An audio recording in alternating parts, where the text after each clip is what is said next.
and AIC Incubation Center for this program.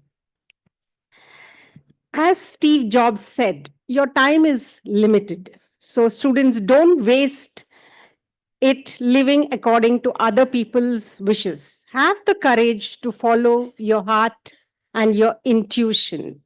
To tell such a story, a person who followed his heart and intuition to become an entrepreneur, we have here Mr. Abhay Rangan. Abhay Rangan was one of the top three participants of MANTHAN 2016. Abhay Rangan also was on the list of Forbes top 30 under 30 for 2 years in a row in 2019 and 2020. He studied in Stanford D School for his University Innovation Fellows program. He started his entrepreneurship journey at the young age of 18 with a product called Good Milk, which is a plant-based milk startup. To hear his story, courageous story and journey of entrepreneurship from his own words, I welcome Mr. Abhay Rangan.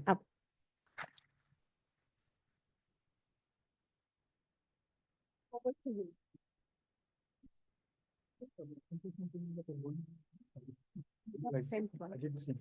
His presentation. Start. Sure. Thank you so much for the kind words, ma'am. It's great to see all of you here. A little nervous to address such a large gathering. When I was part of Manthan, there was maybe 50 startups in another building. It's great to be here. I think it's the second time I've come here to speak, and it's always great to see new startups. I think entrepreneurship is the ultimate exercise of not intelligence, not creativity, not courage, but of agency. What do we mean by the word agency? It's a difficult word to define, but I will say it like this. We're an IPL season, so I will use the cricket analogy. It's like bowling for the first time. People will tell you, okay, you hold the seam this way, this is the way you should bowl, this is the way you should spin, but you never know how you bowl until you actually go and bowl the ball. And that is agency. For the first time, actually doing it, not theorizing, not conceptualizing, not planning, not overthinking, to actually go and bowl the ball. It may not hit the wicket, it may not even be maybe a wide, it may be a no ball, whatever it is, doesn't matter.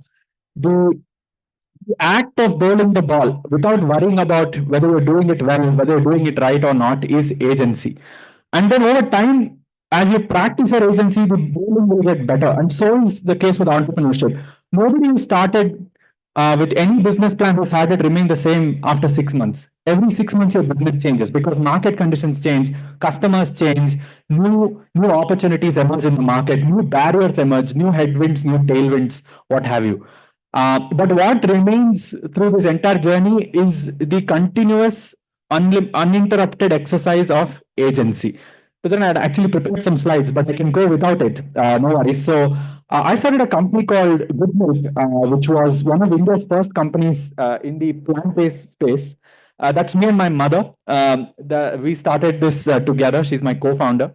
We're not from a business background. We really don't know how to do business as a family, I think. Both my dad started a company as well, but he started at the same time I did. So we're both in some sense first generation entrepreneurs. So our concept was we will make milk, curd, buttermilk, cheese, and everything, but with plants, not with animals. There's many reasons for it, several of them being sustainability led, environmentalism led, ethics led, and so on. But we're one of the first companies in the space to do so. Can you get to the next slide? So the journey was this. It's a 10-year journey. I think most startups you will find are 10-year journeys, unless the founders decide to quit. You will experience many changing circumstances along the way. The early market is being that there is a small TAM. So when you say the TAM of people who watch IPL is fairly large, several crores, right? The TAM of people who buy gold in India is very large. The TAM of people who buy dry fruits in India is very large. But the TAM of people who play golf, not very large. It's a smaller market, right? So plant-based is an interesting market because for us, The assumption is that it is correlated to the dairy market, which it is not. But the dairy market in India is fairly large. It's a 7 lakh crore market, right? So, what we had to contend with, the first challenge was what is really the TAM of your startup? And everybody would, okay, thank you. Everybody will tell you to project as big a TAM as possible, right? That is the common advice that investors will give you, people who are advising you will give you. But I think it's better to have a realistic TAM, because the second you project a large TAM, everybody will expect you to capture that much percentage of it in your business plan, in your projections, and so on. But in our experience, it has been better to go after beachhead markets. For example, our beachhead market was a group of people called flexitarians. Flexitarians are people who consume meat, milk, eggs, but they want to reduce their consumption over time for whatever reasons, for health, for environment, and so on. So for us, finding what is a realistic TAM was very important. And over time, we grew the business. We grew it in multiple channels. D2C is an important channel. If you're doing FMCG, any of you, if you're doing agri products, FMCG, personal care, healthcare, you will be confronted with this challenge of omni-channel. India is one of the few countries where you have to go omni-channel sooner than other places, because the depth of the market is not as high in D2C or so on, right? So you want to do retail, you want to do quick commerce, you want to do Amazon, you want to do Flipkart, you want to do your own website, you want to do modern trade, general trade, you want to do Kirana stores, all over a period of time. But generally, if you're doing FMCG, you will be confronted with limited market and difficulty to scale in certain channels like D2C, quick commerce, and so on. So we had to go omni-channel. There are some lessons learned. I will share those lessons as well. So in 2013, OneGood was acquired by a brand called Nourishu. And having seen the entire cycles of the startup journey, we raised about $2 million. We had about 50 employees at some time. And our acquisition was one of the largest in the plant-based space for when it happened. There are several lessons that I learned I'd like to share with you. The first one is I spoke about agency a little bit earlier. It's important to not overthink. Just go and build it, right? That's my first lesson. We spent a lot of time on market research. We spent a lot of time talking to various mentors. Some of my mentors got annoyed sometimes. They're like, Abhay, why don't you just build it, right? Why are you overthinking it, right? We all have this tendency to want to do perfection, but perfection is often the enemy of progress. We don't often make meaningful strides with our startup by thinking about it. We make progress by actually building it. What does building mean? Building your MVP, talking to customers. All of us are afraid of sales, right? That's a very common thing where often we have this tendency to want to stay behind the screen. We'll build a website, we'll make the social media post, we'll write the newsletter, but we won't actually go and talk to customers. We won't pick up the phone and call our customer and say, do you want to buy this product? So very often it's helpful to remind ourselves that yes, it's possible to do all that, try and find capital, find mentors, and so on. But what's more important is just building a good quality business.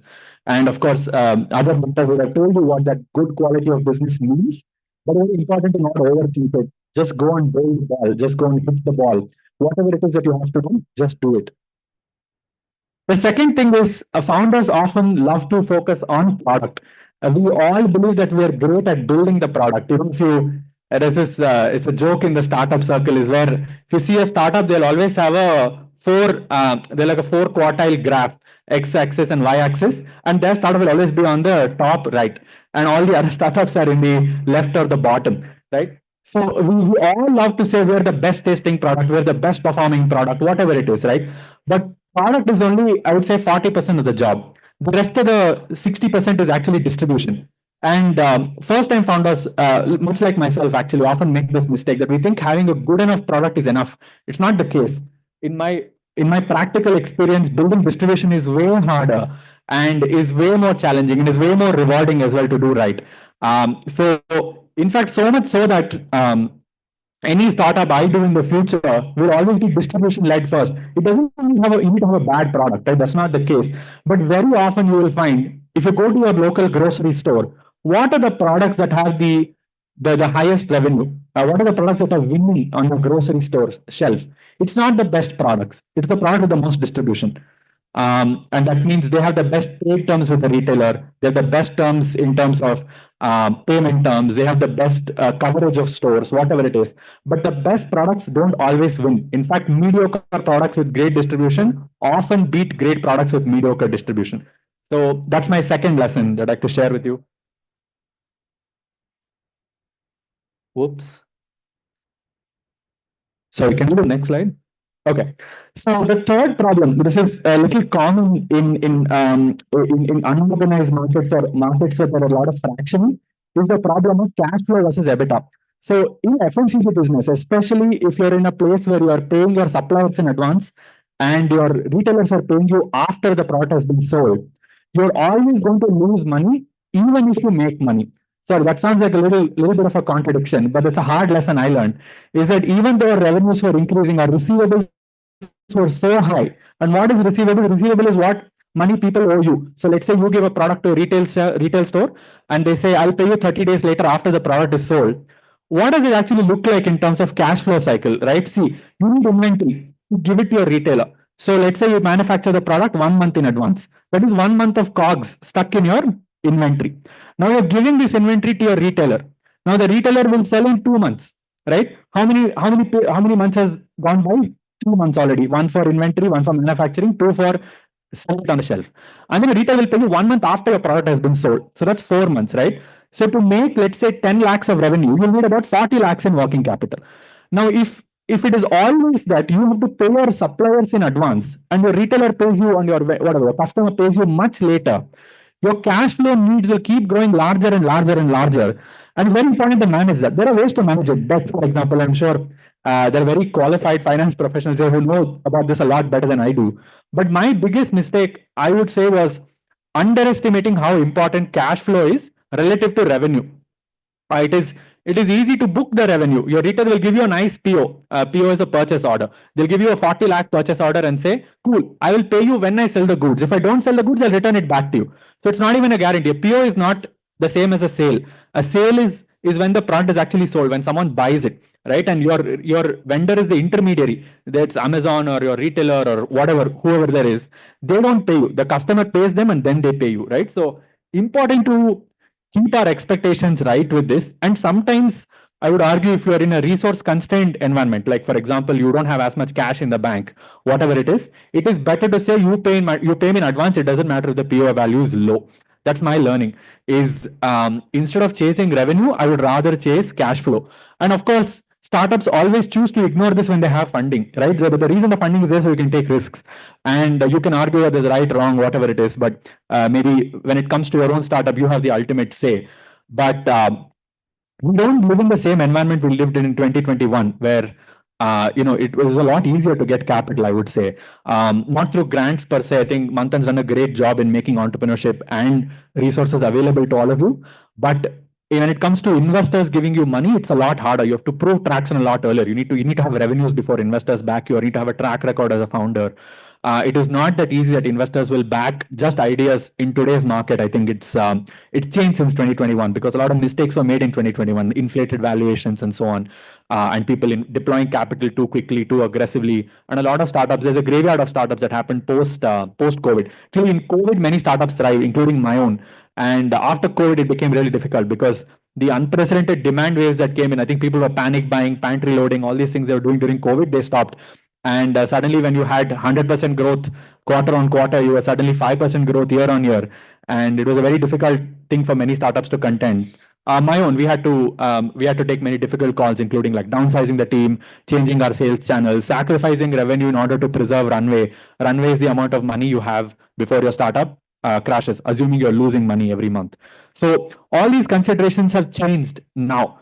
So important to be very resilient in terms of cash and cash flow, and not just chase metrics like revenue and other things that may make you look good to an investor, because there's no guarantee investors will fund you anymore. You have to really prove it through the strength of the business model. Sorry, next slide.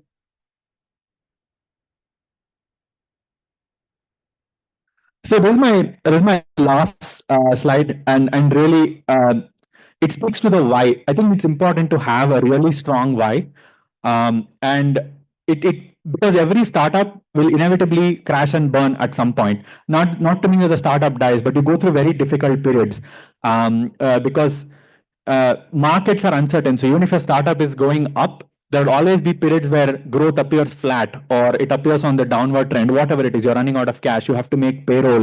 You have to pay the electricity bill. Whatever it is. If you're just doing it for cursory reasons, the cursory reason is, okay, I want to be an entrepreneur. It's a good reason, but it's not enough, I think.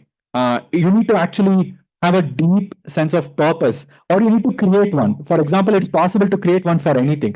And that's why big brands have really ambitious slogans like just do it, right? It's to me, it's like Nike says, just do it. To me, it's a message about agency, for example, or whatever. Any big startup, we're always talking about changing the world, and it sounds cliche, but you actually do need to believe that a startup will change the world.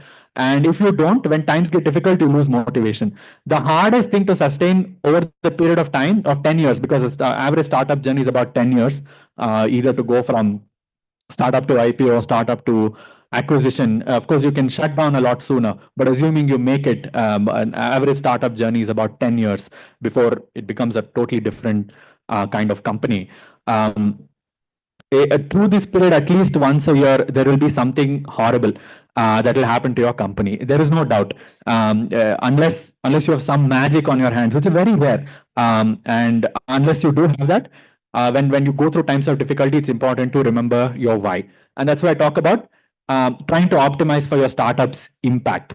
Very important to try and frame that in ways that is meaningful for you, your shareholders, your employees, all of that.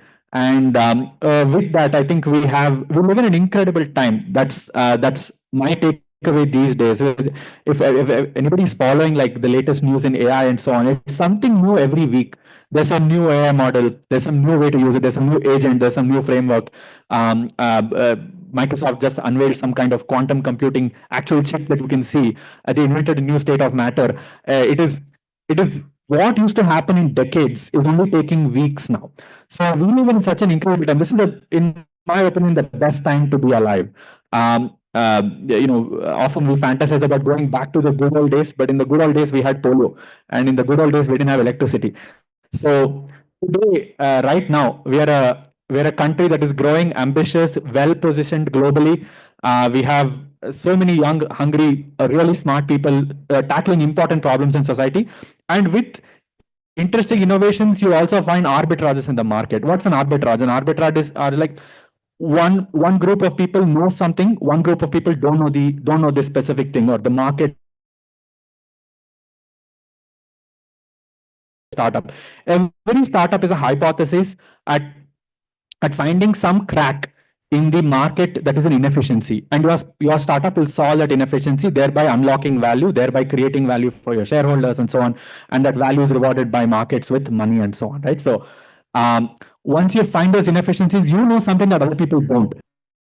And this is almost always universally true for every startup with a unique idea. And that unique idea is the hypothesis. This is something that the world is doing inefficiently that I know how to do better. And finding that inefficiency will unlock your value. Your TAM determines how much value you're unlocking and so on. So it's all interconnected, you see. So, but finding those large inefficiencies, really putting your why to it, I think will make such a big difference. I think it's so important to stay optimistic. And there are wonderful reasons to stay optimistic, right? If you see the news, you'll feel pessimistic. If you see social media, you'll feel pessimistic. Everybody on Instagram seems to be doing wonderfully. Everybody's making a lot of money. It's all a facade, right? Or the news is trying to only portray bad news and so on. And certainly, to be sure, there's enough problems in the world. But through the exercise of our agency, we will solve those problems. And that is what entrepreneurship affords and allows and permits us to do. The tools of business and capitalism are a good thing. We need them to unlock solutions to meaningful problems in society. And we have a wonderful opportunity right now. And maybe we'll live up to 120, 150. I don't know. There's a lot of technological advances in the healthcare space. But this brief window that we have is incredible. We are at humanity's smartest, yet least smart compared to what's about to come. So I wish you all the very best to unlock the opportunities that come and live our life to the fullest. Thank you very much for giving me 10 minutes of your time.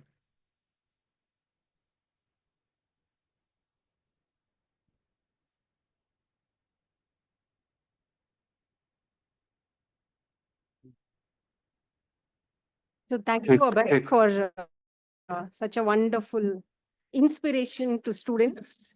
Yeah. I knew how much you have grown since 2016 when you said the depth of India's market is not much, so you should scale up faster. Am I right? Did I get that right? So 2016, he was like one of you, right? With not much knowledge about entrepreneurship, but ever since he has floated his startup and also sold it to Nourish, if I'm not mistaken, Nourish You. So can you tell a little more about the sale and how did you make that merger or happen?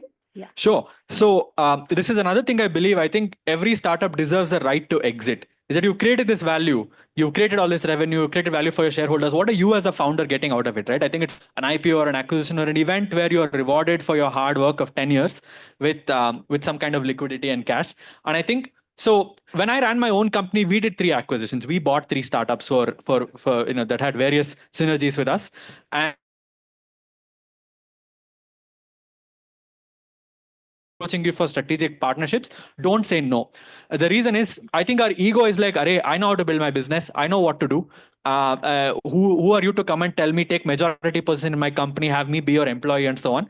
But actually, often these things are rare. It's not often that deals happen in the ecosystem for smaller scale startups. So it happens at 50, 60 crores in revenue, right? All the big players like the Tatas, the Maricos, they get very interested at 50, 60 crore. Very rare to happen at 5, 6 crore. So when that happens, it means there's something really special with your startup. For us, we had raised a lot of money. Of course, raising money comes with the pressure to deliver returns. And in challenging market conditions, we didn't find the kind of capital we needed. We could find it to sustain, but then we thought maybe strategic options are quite meaningful for us to explore. So the acquisition process from start to finish took me about 1.5 to 2 years. That means in 2021, when we had raised our $1 million, I knew the market was going to shift because post-COVID, there were a lot of drawbacks in the sort of inflection points that we'd seen, the waves we'd seen. So having foreseen that this was going to be a challenging time, I did approach many companies with the offer of like, hey, do you want to merge or do you want to acquire us? And after really a year of searching, we found Nourishu, and it was a very warm conversation. There was a lot of synergies that we found. I think they valued us the way we wanted to be valued as well. And the acquisition process also takes a year. Signing the document is not enough, right? There's a whole list of things you have to do. So it took us about a year to even get acquired, even after we'd signed the initial documents. So until it's the transaction is consummated, either through transfer of money or through transfer of shares or whatever, it is not done. So until the last day, you're nervous. Yes. I lost a lot of health that year. But I've been trying to focus on my health after. So that's the acquisition process. So Abhay was here, like you, in 2016. How many of you all see yourself here in, say, next 8 years? Hands up. That's great. All the hands almost are up. Good. That's the Josh which you have, which you should keep for being a good entrepreneur. I welcome Dr. C.A.I.S. Prasad, who was the mentor to Abhay and one of the persons who made Abhay a good entrepreneur. Over to you, sir. So would you like to speak a few words? Yeah. Good morning. Good morning. I think you heard one of the successful startup which have been groomed and given the platform at FKCCA MANTHAN in 2016. For the information, I think he is the most luckiest person. I had been told by Shravan Gadutur that he has been sold his valuation of $4 million for the company, and he is still bachelor, and he's looking married. Okay. Till last month, you must be bachelor. So you're not updated the information to FKCCA. Okay. See how this platform can be created for you. I think in my speech, I'll make address. Now, I'm very happy that such a eminent and who have been winner of the 2016, this you can draw the inspiration that this platform, if each one of you can make use for the knowledge workshops, mentoring and juries and everything, each one of you can come here and tell about your stories for the next editions. So thank you. Full name? Abhay Rangan, for a wonderful insight, your journey of your success and the shortfall and what actually you can take out by the students. Thank you. Thank you, sir. Can I share one last thing? Yeah. So my My biggest challenge was financial statements. Actually, I believed I was more of a product person. Manthan was really helpful to me in getting over that fear of building an Excel sheet, building a P&L, building a balance sheet. In fact, I didn't get first place at Manthan. I got third place. And the reason why was my financials were not proper when I presented on the final day. So what I will say is the way to getting over the fear of financials, which I learned much later, was actually to just build it again. Just keep building your financial sheets, build your P&Ls, build your projections, build your balance sheet. At some point, it will make sense, and then you'll feel like you're riding a cycle. You will never forget how to do it. So don't worry about the finances. Is my last takeaway. Great. So many stories. They'll all help you. We have CA, Mr. I.S. Prasad is also a chartered accountant. We have Shravan, who's also a chartered accountant. Lot of chartered accountants in FKCCI to help you with the financials. Okay, so I request Dr. CA I.S. Prasad to honor Abhay Rangan with the memento. And a big thank you to you to coming here and sharing your journey with us. Thank you.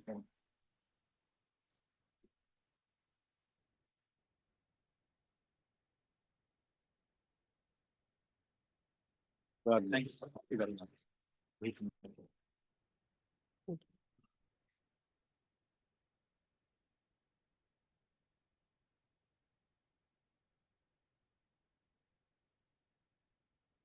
Abhay, can you? Yeah. Since Abhay is with us and we would like to know more about his journey, and if you have any questions to him, so that you can ask him and maybe get inspired. Or anybody, any questions? We can pass the mic. Yeah, at the back, right? There's one hand.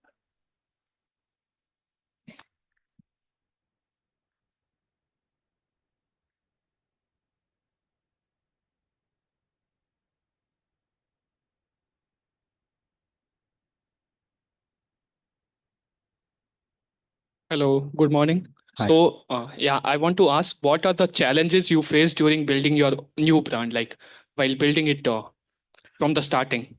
Sorry, can you repeat that? Like, what are the challenges you faced while building the brand? Building a brand, is it? Yeah. Did I get it right? Well, first of all, congrats on asking the first question. Again, it's an exercise of agency. you, It's always hard to ask the first question. So I'd say the biggest challenge building a brand is, I think to a certain point, you can get to organic reach using social media. You have to be authentic, true to your values. But beyond that, I think it's expensive to scale brand building here unless you're using offline means.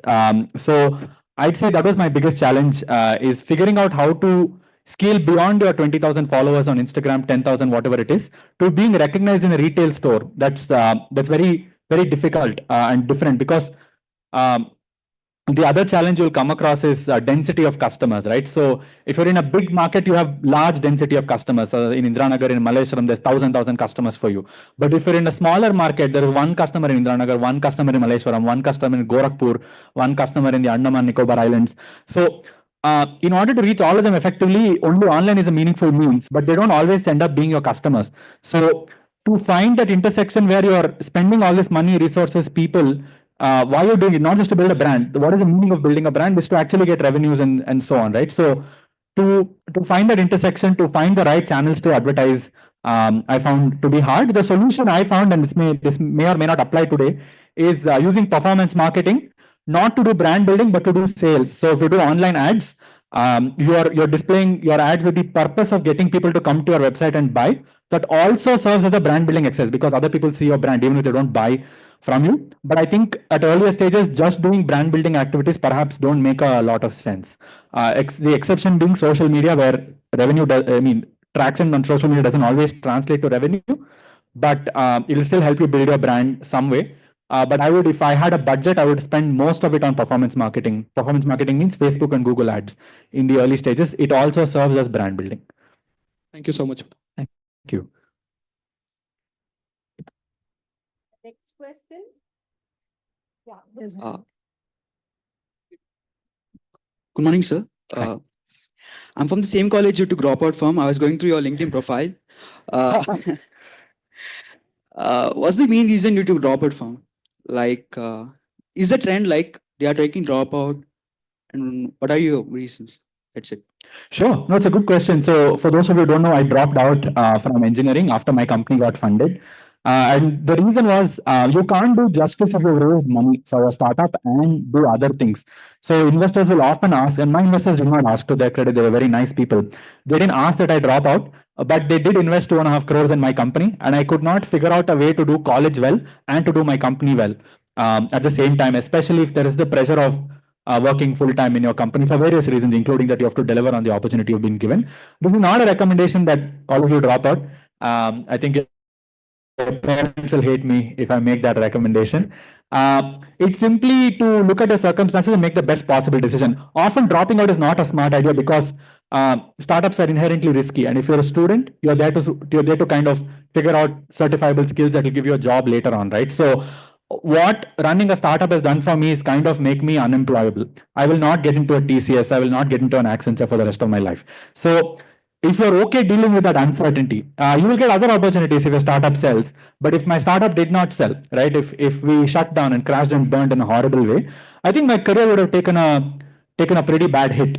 So take the call that is best for you. If you have that financial safety net, if you have that really meaningful opportunity, if you have investors willing to back you, maybe it's different.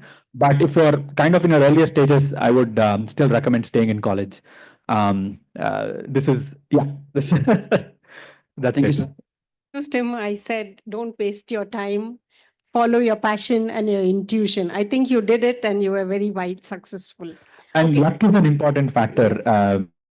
I will for sure always say, I don't think, I will not say that if I started another startup again, it would be successful. No one should have that kind of arrogance. Uncertainty, luck, all of these play a role. And I Play a certainly role. feel lucky. Yeah. Yeah. One last question before we wind up. There's a mic to be given there.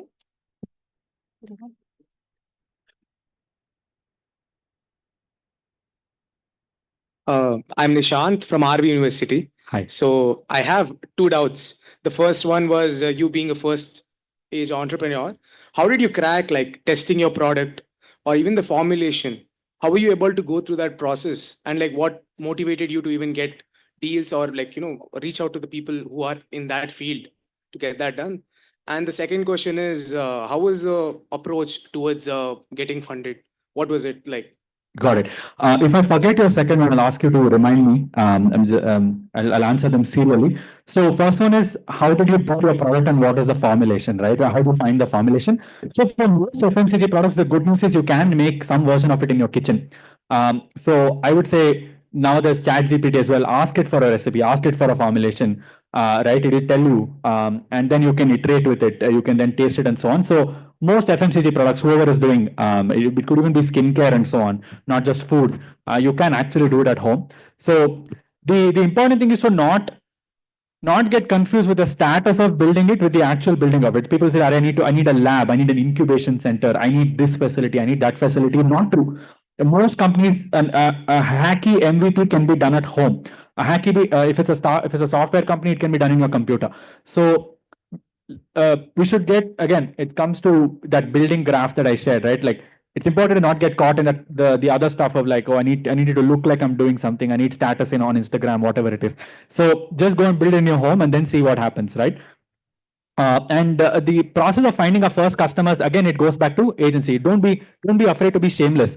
Like if a lot of founders, what they do is they try to build their startup as one brand and they kind of remain on the backside. But I think it's important as a founder to have you be a personal brand for the first couple of years. Your startup will be synonymous with you. If something goes wrong, people will say, "Arey, this person was a foolish person for starting this company." But that's okay because you are giving your startup reputational guarantees, right? So if something goes wrong, if you try to scam someone, you're kind of on the line, and customers trust that. What used to be faceless brands are no longer possible. You cannot build a faceless brand today for cheap. So I would say use your personal reputation amongst your community, amongst your family, amongst your friends. And then it's okay to look foolish. It's okay to look like you're going to fail at something. But I'd say that's the way to get your first customers, because the people who like you will ultimately buy and support from you. So, and then comes the idea of being comfortable with rejection, which is going out and talking to B2B customers. So if your startup has a product that you can supply in bulk, go talk to that hotel near your house. Go talk to a 5-star hotel, whatever it is, go and meet the manager. Yes, 90% of the time the answer will be no, but a 10% conversion rate is awesome. So uh, it is very important to be comfortable with being rejected. You will get rejected throughout the startup journey, but it's completely okay. It's not a anomaly. It's part of the process. It's completely normal. I think the second question was how to approach investors and so on. I would say the best way to do this is when you don't need money and when you've already built a startup that has meaningful recognition and love from customers. So what does that even mean, right? It doesn't mean you need 10,000 customers. No, even if there's 100 customers who are buying from you or have bought from you, that is a meaningful validation of your MVP. And then you can approach investors. There are like programs, for example, for very early stage, there are accelerators, incubators, and so on. You should apply for them. I think IIM does a couple of incubations. Participating through Manthan is a great sort of validation that you've gone through an institutional process that validates many of your ideas. Yeah. To add to that, we also have incubation centers who are partnering us. So you'll all get exposure to AICNITI and other incubation centers. Also, we have one more session in the afternoon, which is evaluating your ideas and finding the proof of concept, will be taken by Mr. Prashanta Sheth, who's an expert in that topic, which will help you understand it a little more than what Abhay has told. I think we have an online question for Abhay. So whoever wants to ask that question, please type it in the chat box. I will say one last thing about raising capital. It's not as desirable as people make it seem. It's really hard once you raise capital. So think twice, thrice, 10 times before taking money from someone, because once you do, you are not ultimately an outcome of your destiny. All the investors I've had have been really nice, right? That said, there is still the pressure that comes with, if you raise 15 crore, you need to deliver 30, you need to deliver 45, right? You need to raise it in a capital efficient way. You can't have a down round. There's many things that come with raising capital. It's a double-edged sword. So be fully intentional about it and know all the downsides before you take any external capital. There are plenty of people that have, you see often like startup founders losing health, dying at an early age from heart attacks, stress, whatever it is. And a lot of it is the stress that comes from managing large amounts of capital. So it's not easy. Raising money will only make your journey harder. Yeah. What about one is raised his, how did you raise your initial funding? And what advice would you like to give people who just started as an entrepreneur?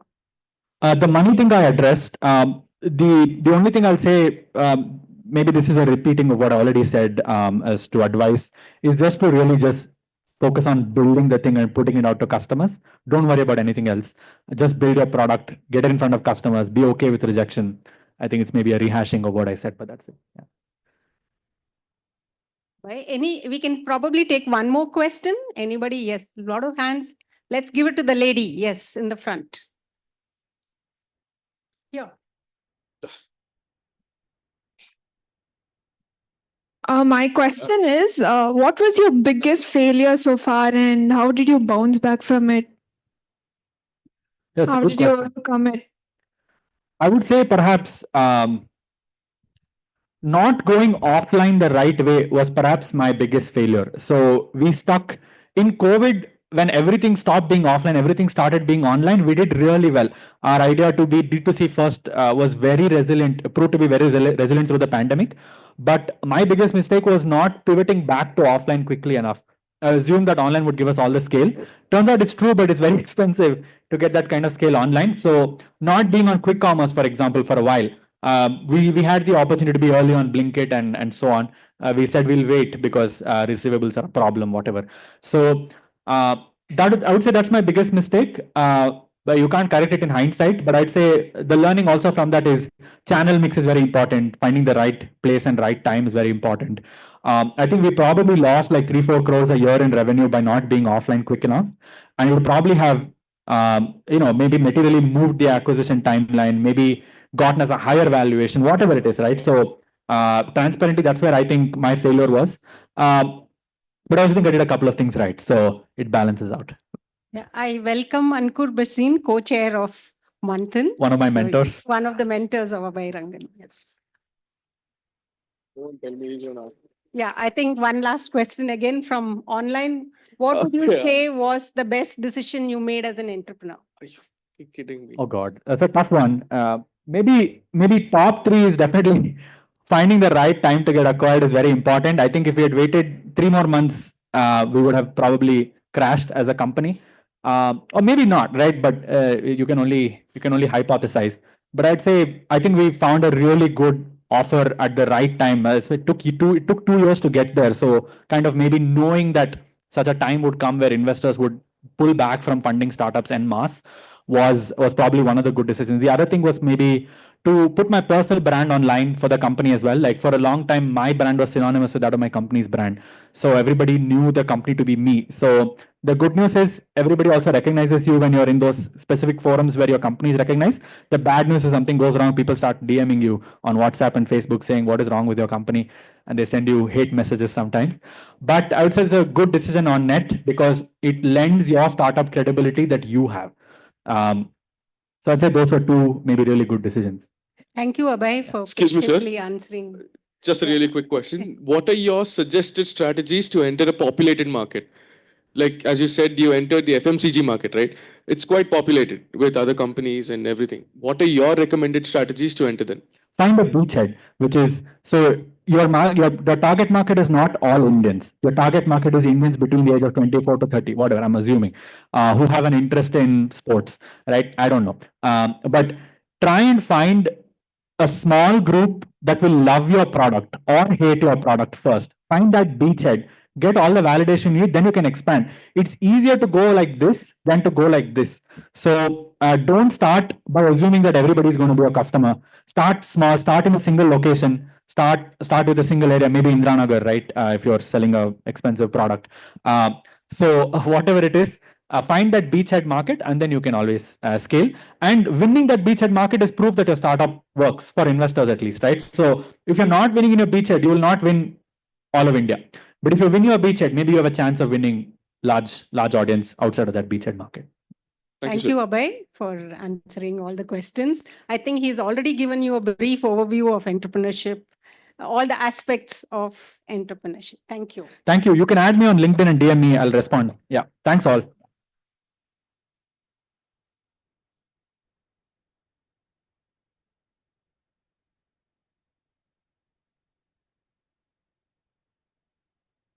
A journey of 1,000 miles starts with a single step, said the Chinese philosopher Lao Tzu.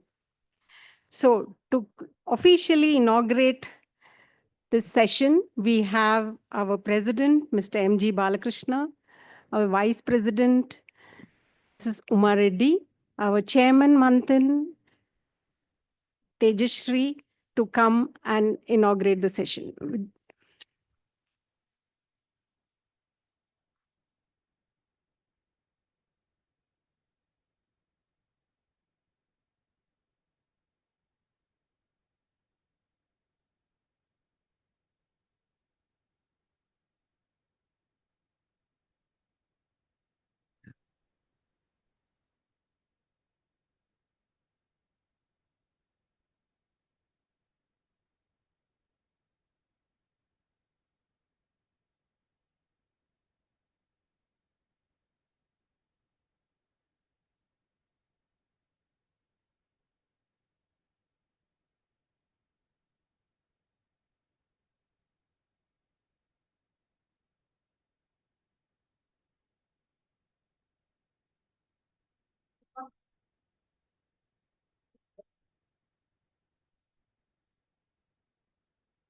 Yeah.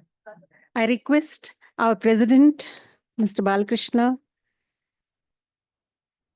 Mr. Vice President Uma Reddy,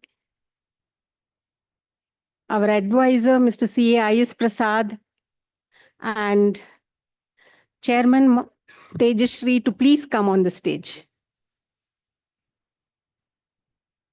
Welcome them with a louder. Please welcome them again with a very big hand, students.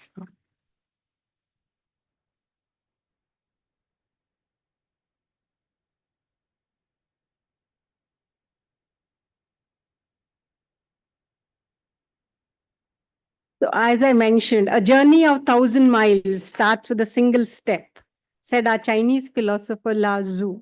So to inaugurate this session formally, we have from the right Mr. I.S. Prasad, C.I.S. Prasad, who's our advisor for MANTHAN 2025, Tejashri, Chairman MANTHAN 2025, our President, Mr. Balakrishna, who is the President of FKCCI, our Vice President, Ms. Uma Reddy, and our co-chair, Ankur Basin. So to inaugurate this event and give a welcome address and opening remarks, let's welcome President of FKCCI, Mr. M.G. Balakrishna. His unwavering support to MANTHAN 2025 has made it bigger and better this year. We have received 560 business plan registration under his leadership. Over to you, sir. Thank you.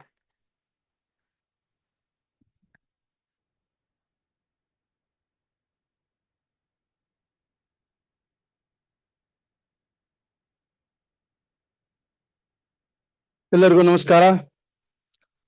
Good morning to all of you. Ms. Uma Reddy, Senior Vice President of KCCI. Rotarian Tejashri, Chairperson MANTHAN 2025. Dr. C.A. Hayes Prasad, Past President of KCCI and Advisor to MANTHAN 2025. MANTHAN Committee members, respected past presidents, MC members of FKCCI, FKCCI members, honorable guests, distinguished speakers, esteemed judges, faculty members, college mentors, and my dear students. A warm welcome to all of you to the MANTHAN Knowledge Workshop 2025, FKCCI flagship event that fosters innovation, entrepreneurship, and business acumen among young minds. It gives me immense pleasure to stand before you today as we embark on this knowledge sharing journey, which has been the foundation of MANTHAN since its inception in 2009 by our former President, Dr. APJ Abdul Kalam.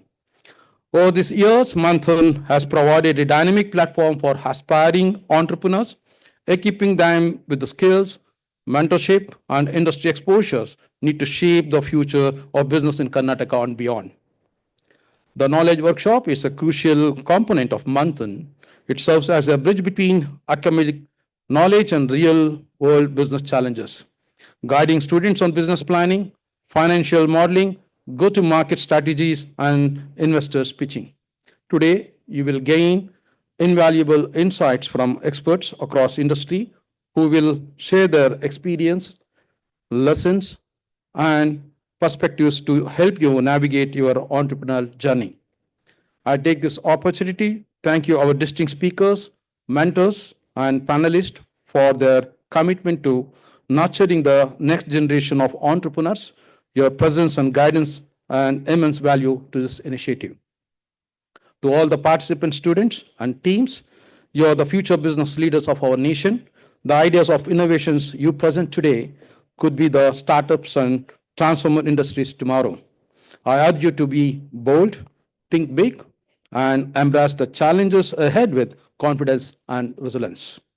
At FKCCI, we remain committed to supporting young entrepreneurs by connecting them with the industry leaders, investors, and policymakers. MANTHAN is not just a competition, it is an ecosystem for growth, mentorship, and success.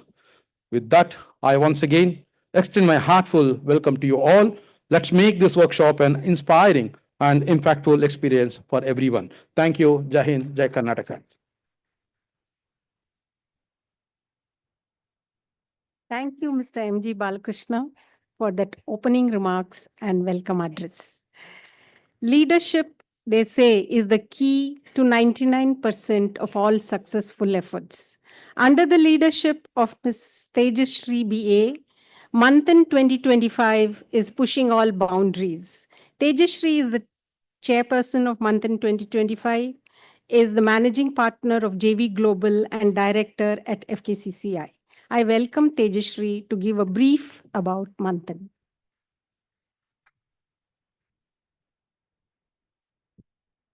ಎಲ್ಲರಿಗೂ ನಮಸ್ತೆ. I join my president, Mr. M.G. Balkrishna, in welcoming each one of you. Thank you to all the office bearers, Senior Vice President, Madam Uma Reddy, for joining here. Mr. Sairam Prasad, Vice President, in his absentia, I welcome him to the Knowledge Workshop.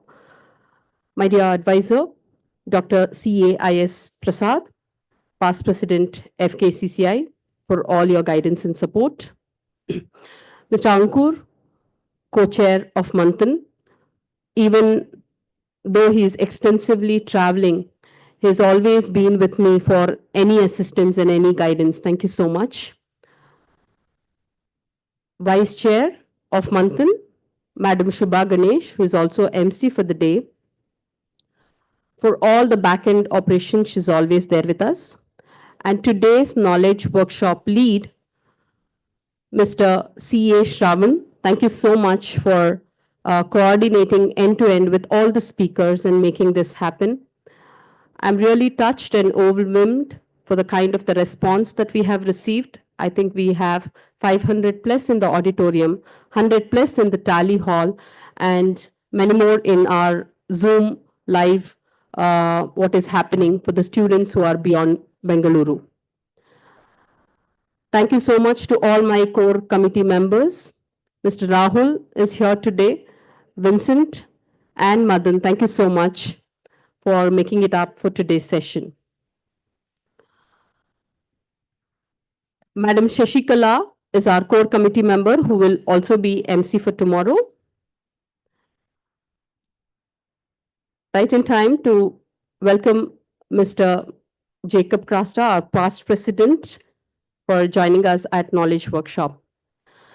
Well, just to share my experience, I've been in the core committee for the last 6 years. And for the first time, I got an opportunity to be the chairperson of Manthan. Manthan is an event which is very close to everybody's heart here at FKCCI. We being a trade and industry body, we want to promote entrepreneurship. That's how Manthan was born 16 years ago. And today, we stand at the 17th edition of Manthan. The sole motto is to promote entrepreneurship and to ensure that each one of you in the path of this entrepreneurial journey, if you have any challenges, we being the voice of trade and industry, Federation of Karnataka, Chambers of Commerce and Industry stands with every entrepreneur on his journey. I also take an opportunity to thank each one of speaker. Mr. Abhay has made it up today in the morning. Thank you so much, Abhay. I think people like you, when you come back and share your experience, that motivates the crowd and the trust on a federation continues to grow. Well, as a part of our outreach program, we did conduct in many parts of Bangalore through our virtual sessions as well as physical session. In addition to this, along with my committee members, we did travel to other parts of Karnataka, namely Mysore, Tumkur, Hubli, Dharwad, Gadag, Ballari, and we got a lot of good response. We are really touched and moved by the kind of hospitality that the educational institution and our district chambers have extended during our visit to that premises.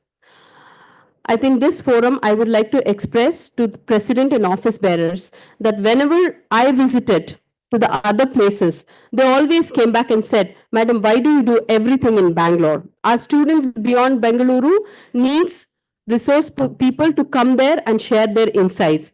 And I put up this request to President, going forward, we want to conduct a few knowledge workshops beyond Bengaluru for the students who really don't have access to the resources and to the resource people.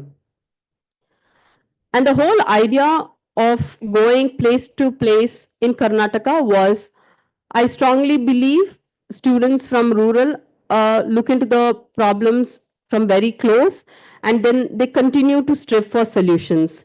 And that's the reason we have put this effort. I'm really happy to share, as of now, we have received more than 550 business plans across more than 15 sectors. And we have more than 150 educational institutions who have come forward from engineering to UG, BA, BCom, BCA. We have also received business plans from medical colleges and law colleges this time. So the knowledge workshop is to give you insights on how you can prepare your business plan, how you can pitch to your prospective angel investor or a venture capitalist. Do feel free in case if you have any doubts at the end of the session, you will be getting some time. My request to all the students is there are a few students who haven't submitted your synopsis yet. You have completed your registration process for whatever reason. If your synopsis is not completed, after today's session, after tomorrow's sessions, you will have a help desk. Please meet Madam Soumya or Mr. Nagraj, get it sorted. Because we have our upcoming, the last day to submit your business plan is 15th of April. Please note, it will not be extended.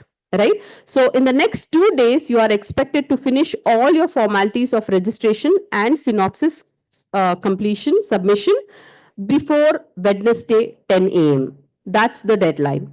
Now, today and tomorrow, we have the knowledge workshops with wonderful speakers lined up for you. And the program is specially curated by our lead of knowledge workshop, Shravan, and the core committee members. 15th of April is the last date to submit your business plans. 22nd of April, on receiving the business plan, we will be going through the business plans and we will have the preliminary elimination. Now, we have created 3 WhatsApp groups. One group for students of Bengaluru. The second WhatsApp group is for students who are beyond Bengaluru. The students of Tumkur are considered as students from Bangalore, for your information. The third WhatsApp group is exclusively for the college mentors and guides. I've been receiving numerous calls with a lot of confusion and miscommunication, right? That the students of Bengaluru are selected, students of beyond Bengaluru is a different group where they are rejected or whatever. Let me take this forum to give you a clarity. This is just for sharing the information convenience. We have made 2 separate groups. All the official announcements will be made in fkccimanthan.org, our website. Please check the website at regular intervals. The same announcements will be made in all the 3 WhatsApp groups. Right? In case if your friends who are your team members have still not joined the group, ensure that they also join the group. On 9th May, we have the 3rd knowledge workshop. Now, the 3rd knowledge workshops is for the students who have already been selected. Right? So, we request students of Bengaluru and students beyond Bengaluru, everybody to join here at Sir MV Auditorium for a physical workshop. On 10th of May, we request all the students to be ready with your PowerPoint presentations where you pitch to the jury. From 15th of May, 5 days from then, based on the sector that you have submitted your knowledge, you have submitted your business plans, we will be allotting you mentors. So the mentoring sessions can be one-on-one, the mentoring sessions can be virtual or physical as well. Apart from this, we plan to organize Pitch to Prosper event where you will be given an opportunity to pitch to the angel investors. We will keep you updated about the dates and which team will be getting that facility. Also, depending on the availability of president, office bearers, and the chief guest, we will be doing finale. We will be conducting the finale sometime in June. We will also keep you posted about the same. Now, irrespective of whether you are a winner or whether you may not be able to make it up to the final round, please stay connected with Manthan, with Federation, because we have in the past people who have not made it up for the first time, but have always come back and proven to be not just entrepreneurs, but serial entrepreneurs, right? And for all the people who may not be able to make it up till the first round, I am extending an invitation right away that in our finale, each one of you block your calendars and please attend the finale so that what you gain out of the knowledge workshops will help you sometime in future for sure. Once again, thank you so much, President, Office Bearers, and each and every student for actively participating in Manthan. I fail in my duties if I don't recognize the commitment of the mentors and the guides from the college who have been constantly being in touch with me, and also to my back office, Madam Saumya and Mr. Nagraj, who is receiving numerous calls and messages and putting their best efforts to take up every issue. Thank you so much once again.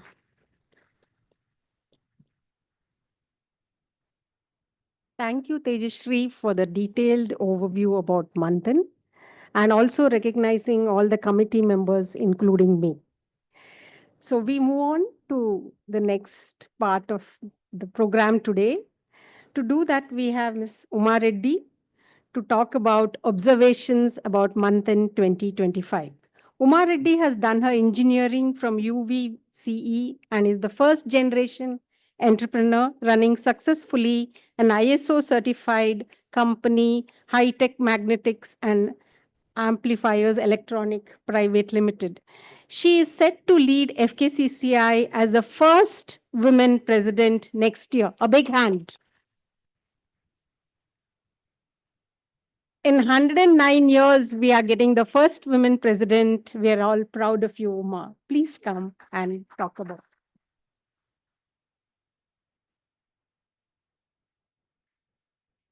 Thank you, Shubha.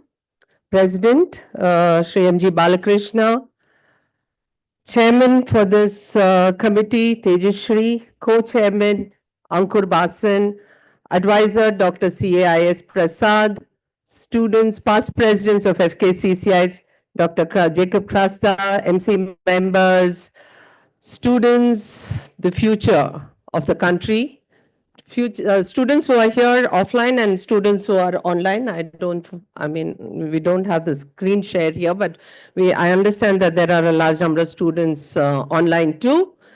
Good morning, namaskara. Okay, could have been louder for a Monday morning.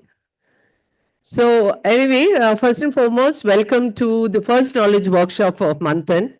The fact that it is the 17th version or 17th edition of Manthan clearly indicates that there have been a whole lot of iterations to what it is today. And the iterations was for a better and a better opportunity for students to learn and go forward. Some of you as students would have just applied very seriously, wanting to be part of Manthan. You would have heard about it from your friends, from your college, from your institution, and very seriously would have applied with your synopsis. I'm sure there are that many also who did it just for the heck of it. Oh, my friend is doing it, so let me also get into it, right? There are some of them who are not interested, but then you have your faculty or college which says, okay, we should have some teams in this, and you would have applied for it. Whatever may be the reason that you may have applied for participating in Manthan, and the fact that we have 550 applications come across Karnataka, let me say that this is a great learning opportunity. You know, it begins with that small synopsis of a one page that you have shared. But the knowledge that you will gain from all those who are going to speak to you, for instance, we have Dr. Rajdeep, who will be speaking, Dr. Rajdeep Manwani, who is the head of research, Sindhi College, who will be speaking to you, what does it take to be an entrepreneur? And then you would say, okay, I may or may not be an entrepreneur. I'm just trying to get that 10 lakh award. So, you know, but in this present day and age, it doesn't matter whether you're an entrepreneur, whether you call yourself an entrepreneur, but the characteristics of an entrepreneur, I think all of us need to imbibe. Every individual needs to imbibe all those characteristics which all of you would have known about it, be it being focused, being a visionary, being perseverant, being, creative, being innovative. It doesn't matter whether you're going to run a business, whether you're going to thereafter go about seeking up a career, but all of us need to have all these characteristics to succeed in life. So take this opportunity of being part of this first knowledge workshop, the second knowledge workshop. and the third knowledge workshop, which Tejashree mentioned about, and learn from every opportunity here. Because believe it, sometime or later, you will get a feedback, or you will provide us a feedback that it was a great opportunity to learn. Because the people who will be speaking to you are not just speaking out of their theory, but these are practical entrepreneurs who have been running their enterprises, who will be sharing their experiences here in all these knowledge workshops. And if Shubha mentioned that this is a 108-year-old association, a chamber of commerce, built by none other than, founded by none other than Sir M. Vishweshraya, then every person who walks around in this great organization is an entrepreneur in his or her own right. So make use of every opportunity, not just today, tomorrow, but whenever you are passing by, meet, whether it's the president, whether it's the chairmans, whether it's the co-chairmans, whether it's all the office bearers or managing committee members, or even the members of FKCCI. Each of them have a story of learning, and they will be very happy to share, to mentor you, to find the right person, because we have about 4,000 direct members and we have about 4 lakh indirect members across the state of Karnataka. So those of you who would wonder, okay, I'm in North Karnataka, I'm in in mid Karnataka, where am I going to get my mentors? But every district chamber in the state of Karnataka is a member of FKCCI. And when we talk to them, they will extend all their support to each one of you. So make use of every opportunity to learn, to share that with you amongst your friends, and make sure that that learning becomes your trajectory of success. So wishing every student here all the very best in this endeavor to win the Manthan Award. But if not, as we mentioned, become an entrepreneur, become an entrepreneur, but make sure that you make a success of it. Thank you very much. Thank you, Uma, for those inspiring words and continuing to inspire all of us all the time. So, a small announcement. Students who are standing in the aisle, there are 2 more rooms which has been created. One is called the Tally Hall and KGS Hall, where we are doing the live telecast of this program. So please feel comfortable and go to those rooms. We had actually received only 350 registrations in the Google form, and we were prepared for 350. But currently we have got 600 students who have turned up, and hence we have this problem of not having enough chairs. So don't worry, tomorrow we will be ready for you, all of you. So kindly make yourself comfortable. You have to sit here for 3-4 hours at a stretch. Don't sit in an uncomfortable way. Please proceed to Tally Hall or KGS Hall, where the same things are being telecast live. So moving on, to talk about insights of Manthan, I invite Dr. C.A. I.S. Prasad, Advisor Manthan 2025.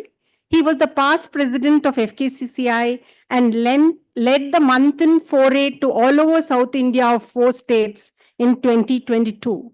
It was a highly successful event where we had 625 business plans coming. I welcome Dr. C.A. I.S. Prasad to say a few words.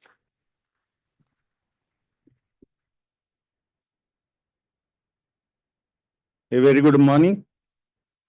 Good morning to all of you. Yeah, our dynamic president, Sri M.G. Balakrishna, the first woman of 109 years of this organization, Sri Uma Reddy, Srimati Uma Reddy, Senior Vice President, the dynamic chairperson, Tejashree, co-chairman Ankur, and the entire team of Manthan, and my dear students. I start with the Prime Minister of India quote, innovation is life. If there is no innovation, life is stagnant, correct? You're all fortunate that India has been emerging 4th largest economy in the world. We are now a 3 trillion economy. The Prime Minister has vision to achieve 10 trillion economy by 2030. I just draw your attention that how the global scenario of startups. You'll be surprised to see that global startup valuation is 14.4 trillion. But our Indian startup valuation is only 350 billions. Though India is the largest, 3rd largest startup and 19th position in the world, And you should know that even the Karnataka, out of 1,200 unicorns in the world, more than 110 unicorns in the India, maximum is from Karnataka. You belongs to the state of Karnataka where everything is happening. I should feel happy that how this startup been really concept has been happened. The research and development of major companies which have been domain, which have been the core activity, which never been exposed and been outsourced. They just opened the gates for research and development across. And for the information of the students, Karnataka has got the presence of 400 research and development centers. The Karnataka has the presence of 400 fortune companies among the world. What is that you've been stored?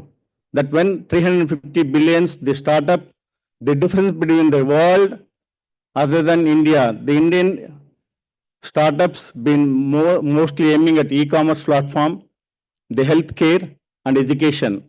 But what I want to draw the attention with the present, the team, to draw your focus on AI, the how the world is been moving to is artificial intelligence.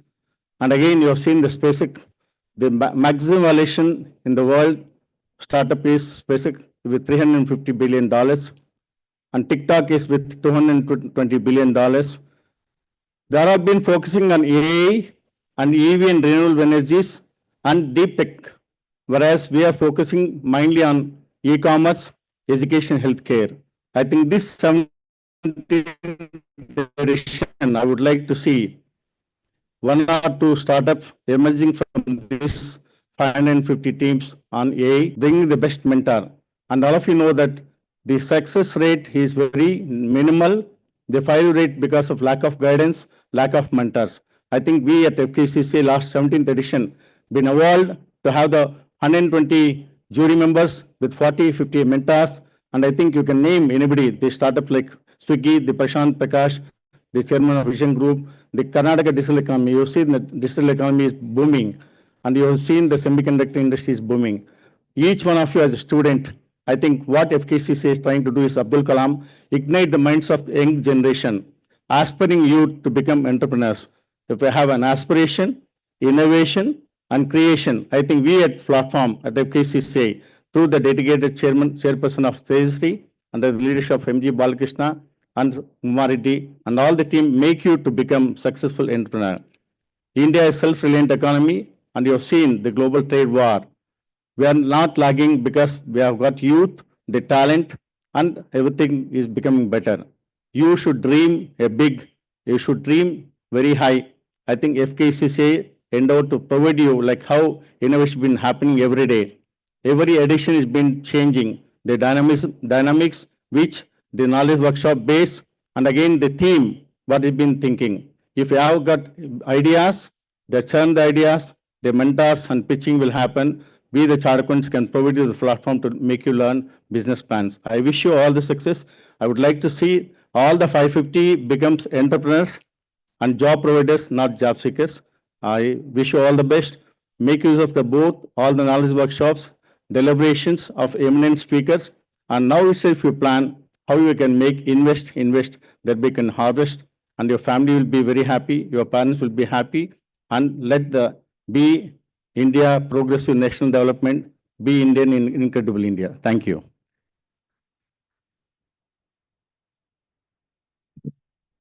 Thank you, Dr. Prasad, for your inspiring word about unicorns to students.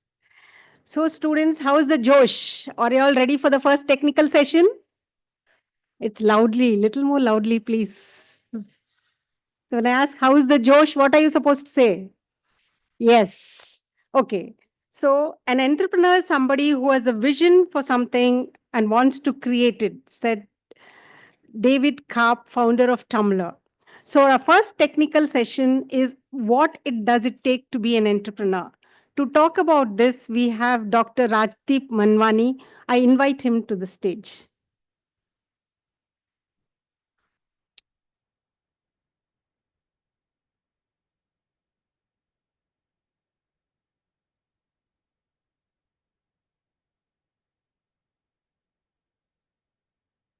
Dr. Rajdeep Manwani is an academician, trainer, motivational speaker, life coach, counselor, social change agent, and quizmaster par excellence.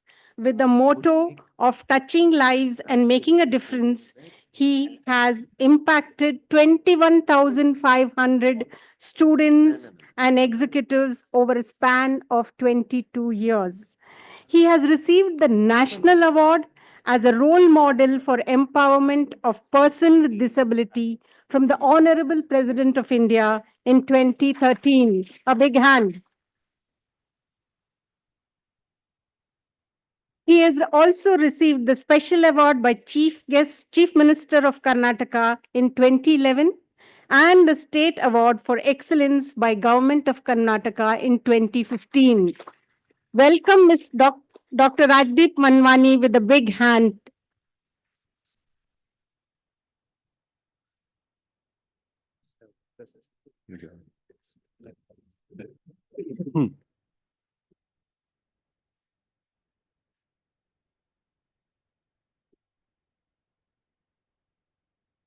Thank you so much for that wonderful introduction. And yeah, it's okay. Thank you so much for that wonderful introduction. You might not make out, but my voice is a little sore. But the reason I'm feeling a little awkward is there was this very famous person who came to introduce a speaker. And she said on the stage, please welcome on stage Mr. Michael Collins, a very successful businessman who made $1 million in the stock exchange in Pennsylvania in 1971. So Mr. Michael Collins came on stage. He was a little happy, but he was also a little embarrassed. And he said, thank you for that wonderful introduction, madam.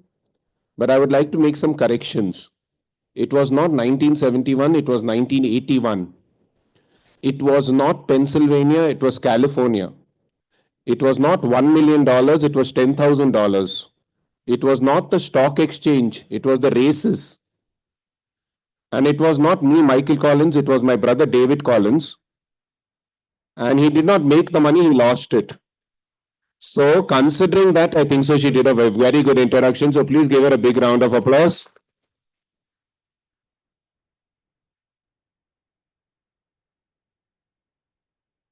So when Tejashri called me for this event, I was asking her who will be the audience for this event. And she told some very, very bright minds. So I'm reminded of an incident where a teacher went into class. And when he went into class, there was a student sitting in the front row. And he asked the student, if God appears in front of you, what will you ask God for? So the student said, definitely I'll ask for a brand new iPhone Pro Max. I'll definitely ask for a new laptop. I'll definitely ask for a 350cc bike.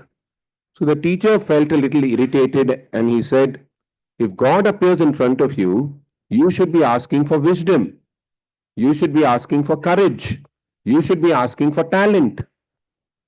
The student smiled at the teacher and said, sir, you ask what you don't have, I'll ask what I don't have. So I'm feeling like the teacher in front of you all. But anyway, there have been two very famous research studies which have been conducted on what makes an entrepreneur.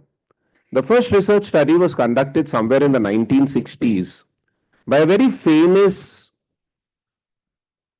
researcher and psychologist and management guru called David McClelland. In fact, he came all the way from USA, he came to Kakinada, he surveyed some entrepreneurs.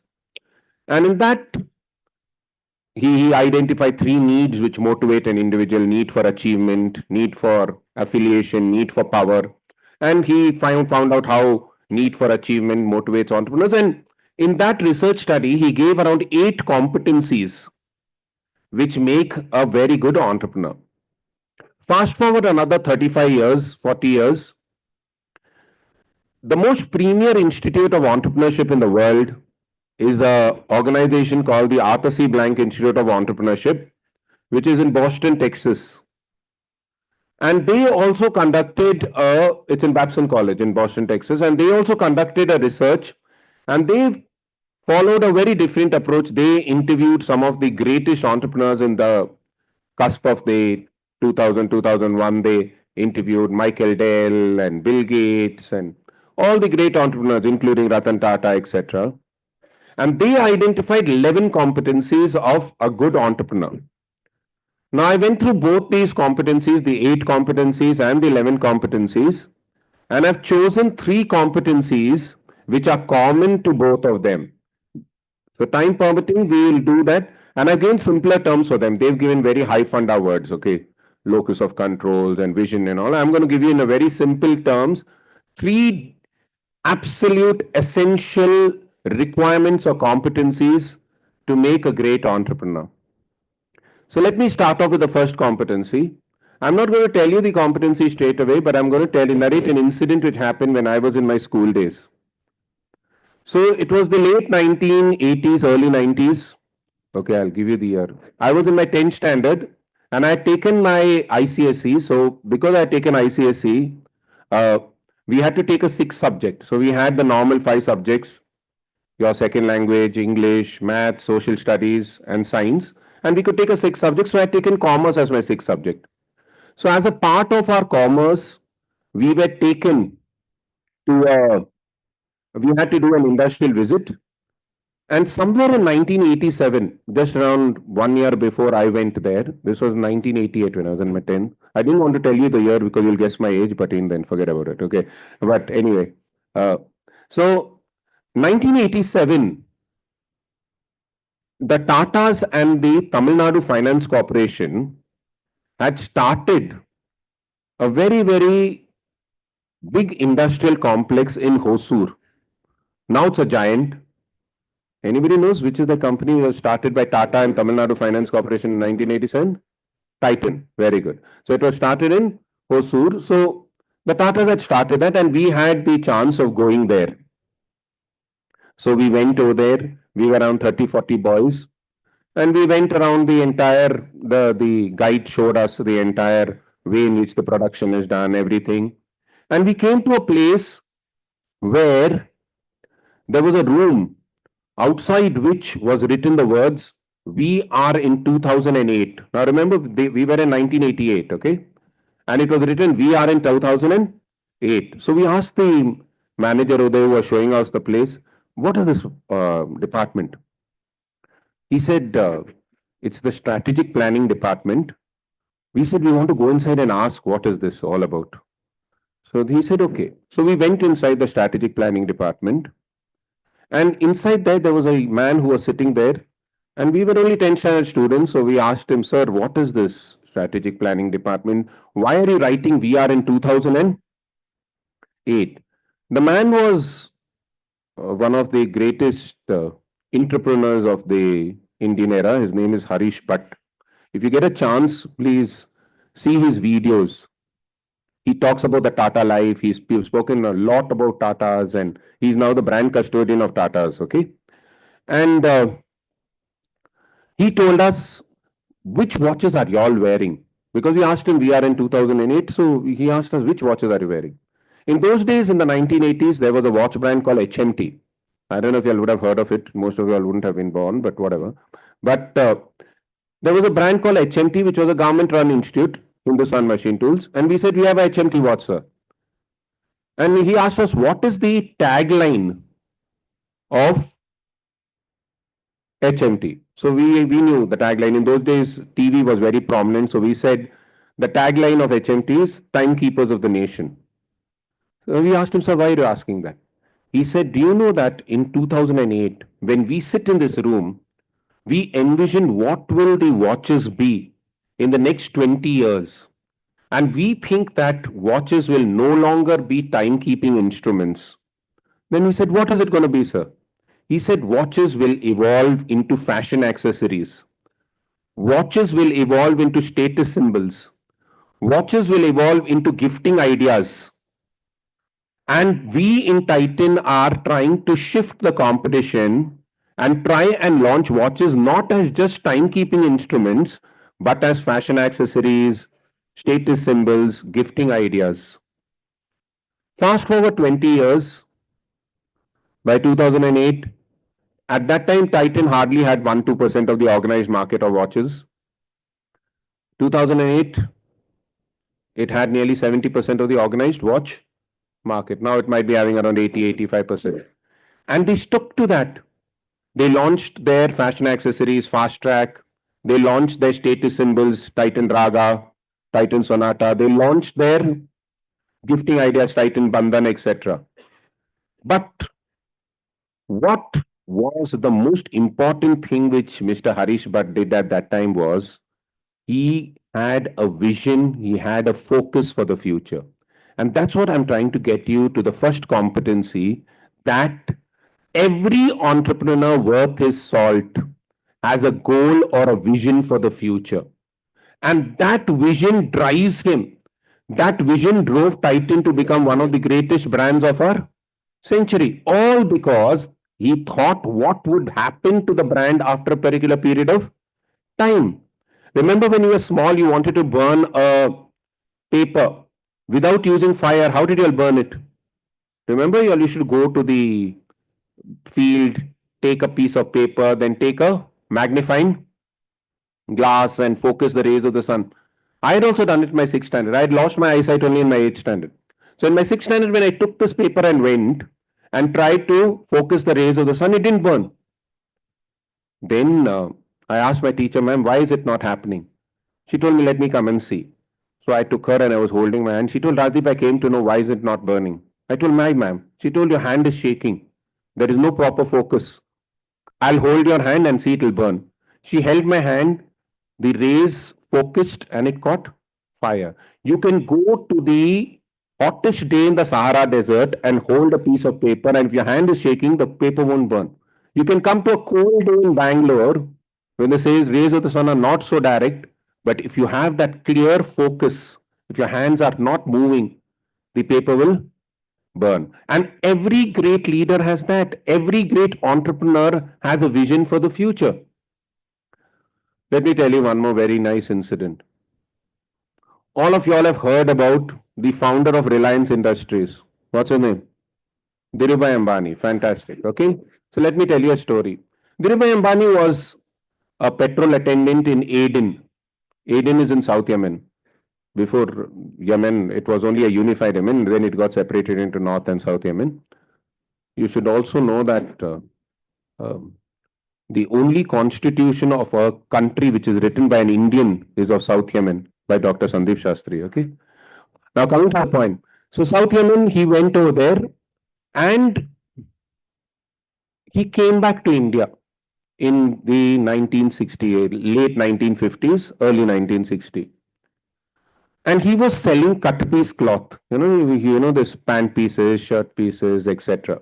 So he was selling those pant pieces, shirt pieces from row to row, and he was into the textile business. Suddenly, one day he got an idea. In 1964, he took an appointment with the director of ICICI. You should remember there is ICICI, Industrial Credit and Investment Corporation of India, was not a retail bank as it is now. Now anybody can open an account, right? In those days, it only used to lend money to big industries. Okay, it used to be a proper industrial finance corporation. It used to lend money only to big industries. So he went to meet Mr. Vagul, who was the then chairman and director of ICICI. And he walked into the room and he asked him, sir, I want a loan of 5 crores. So Mr. Vagul said, okay, you want to set up an industry? He said, yes, sir, I want to set up an industry. He said, do you have any security? He said, okay, sir. And he threw down the papers. So Mr. Vagul went through his papers. He said, okay, this is your house. At the back of it, you have your warehouse. Okay, this is your small place where you're keeping all your stuff. Okay. He's telling, Mr. Vagul was a little surprised and a little taken aback. He said, even your residential house, even your small office, which you own, and even your warehouse, which is at the back of the house, and taking all your stock, the total security comes to only 1 crore. 75 lakhs to 1 crore. And you're asking a loan of 5 times that amount, that is 5 crores. What will you do with this money? Immediately, Dhirubhai Ambani took out a piece of paper from his pocket and he started reading. He said, sir, now it's 1964. I'm only selling cut piece cloths from homes to home. But if you give me this loan, I will start my own textile industry in 1966. By 1970, I'm going to brand it, sir. I'm going to call it Vimal Textiles. By 1974, I won't only make the textiles, I will also start making polyester, which is required for this. By 1980, sir, I will set up a plant which will make the PVC, which is required for polyester. And by 1984, sir, I want to set up a petrochemical plant which will give me raw material even for my polyvinyl chloride. Now, he was in 1964 and he had a vision or focus for the next 20. Mr. Wagul was so impressed, he signed at the back of the document, no security, but a great dream and a vision. And the rest, as they say, is history. And you should know that whatever he did, he achieved it within 1 or 2 years of what he had planned. From 0 to 60,000 crores when he died, he created an empire with a very, very strong vision. So what I'm trying to tell you is good entrepreneurs have a goal, have a vision, have a particular focus of what they want to achieve over a period of time. And that's what makes a great entrepreneur. So when you move to a vision, a goal, a focus, a clarity of thought, that makes a great entrepreneur. Okay, let's move to the second characteristic because time is running off. There's a beautiful saying which says you can get in life whatever you want if you help enough other people get what they want. You can get in life whatever you want if you help enough other people get what they want. Why did I tell you this small quote is? I'll come to the second competency in just a few minutes. I had this small garage repair guy near my house. His name was Mohammed Salah. Okay. And he used to repair bikes. He used to repair all these bikes and scooters and even sometimes four-wheelers also a little bit over here and all.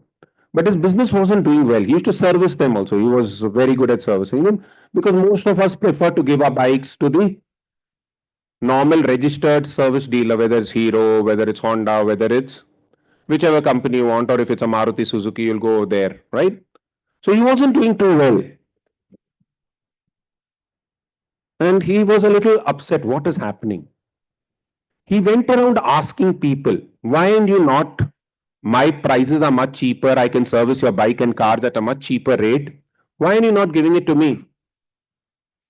And they gave him certain reasons. And after 2 or 3 months, he started something very unusual. He started a night garage. And he gave pamphlets throughout my area, Shantinagar, Wilson Garden, where he said that you can leave your bike in the night and by morning your bike will be serviced. You don't have to miss your day for giving your bike on service for the whole. You can leave your car in the evening and your car will be serviced by morning. He has around 20-30 laborers who work throughout the night. They work on a night shift. In the morning also he does some work, but most of his servicing is done by people who do not want to lose their bike or car for a single day. Now, why did I tell you this incident? It will give me to the second competency. The second competency is called gap. All great entrepreneurs find a gap. They find a customer need which has not been serviced. And they are able to service that customer need with lot of aplomb. They are able to find out what the customers really want, what the consumers really want, and they are able to fix that gap. And every great entrepreneur is not an entrepreneur who sets out to make money. If you start off with an instinct that I want to win this 10 lakhs, you will not be a great entrepreneur. If you start off with that intention that what is that gap? What is that problem in society which I can solve? What is the solution which the customers are looking for? Zomato and Swiggy are still not profitable, but they are doing extremely well because they found a solution to a problem. Nobody wants to go out and dine all the time. Everybody wants something to have been delivered to their house at any point of. They found a solution to a problem. Let me give you another incident because many of you all are engineering students. Somewhere in the late 90s, there was this very famous, there's a very famous engineering university in London. It's called the Leeds University. And in Leeds University, there was this young boy called Trevor Jacob. Now, Trevor Jacob was asked, he was in the mechanical engineering stream, and they asked him to do a community project which will help the engineering. So Leeds University has an initiative where they do a community project where you can use your engineering skills. So he said, I'm not going to do it somewhere in and around London. He came to South Africa. He came to South Africa and he went to the most underdeveloped countries in South Africa, Mozambique, Papua New Guinea, Ghana, all these places. And when he was going through these places, Mozambique and all that, he visited the tribal areas and he was saying, which problem can I solve? And he found that these tribals loved music. They love to dance, they love to have music and all that, but they can't have live music all the time. There was not enough electricity in that area. The television hadn't reached those remote areas of Mozambique in the tribal areas. And they had radio. They loved the radio. They used to listen to community radio. They used to listen to good songs on the radio, tribal songs, etc. But what used to happen is the batteries used to drain out. In those days, there was not much of rechargeable batteries and you didn't have lithium-ion batteries. And even if they had, you wouldn't have been able to recharge your batteries, right?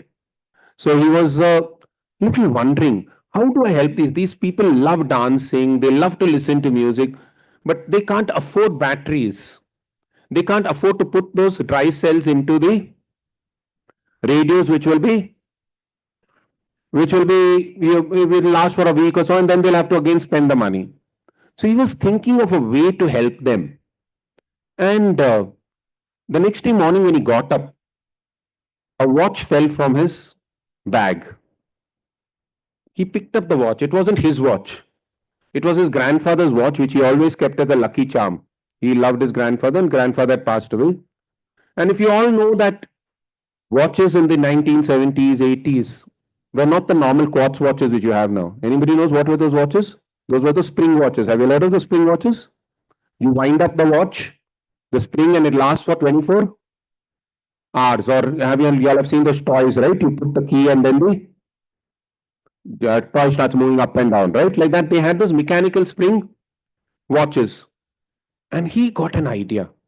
He said, if mechanical energy can be converted to physical energy, it can also be converted into electrical energy. Let me go back and think on this. He went back to the University of Leeds. He worked on very, very high performing springs, which could be wound up. And he started a company called Free Energy with wind up radios. So what happens is you don't have to insert a battery into the radio. You wind up the radio with your mechanical strength. Anyway, the tribals are pretty strong. And it will give you at least half an hour to 45 minutes of music without any. Not only that, because there was no electricity over there, he also started up wind up emergency lights. Wind up emergency. So where he wind up the entire thing. So as the spring unwinds, it creates electrical energy and it releases. So he created wind up watches. He created wind up electricity, emergency lights. And he gave it to the people in those African areas. You'll be surprised. He sold his business in 2003 or 2004 to Philips for $4 billion. All because he didn't start off with an intention to make money, but he started off with an intention to solve a problem. And I urge you to do that. Think of what is that solution which you're giving to the people.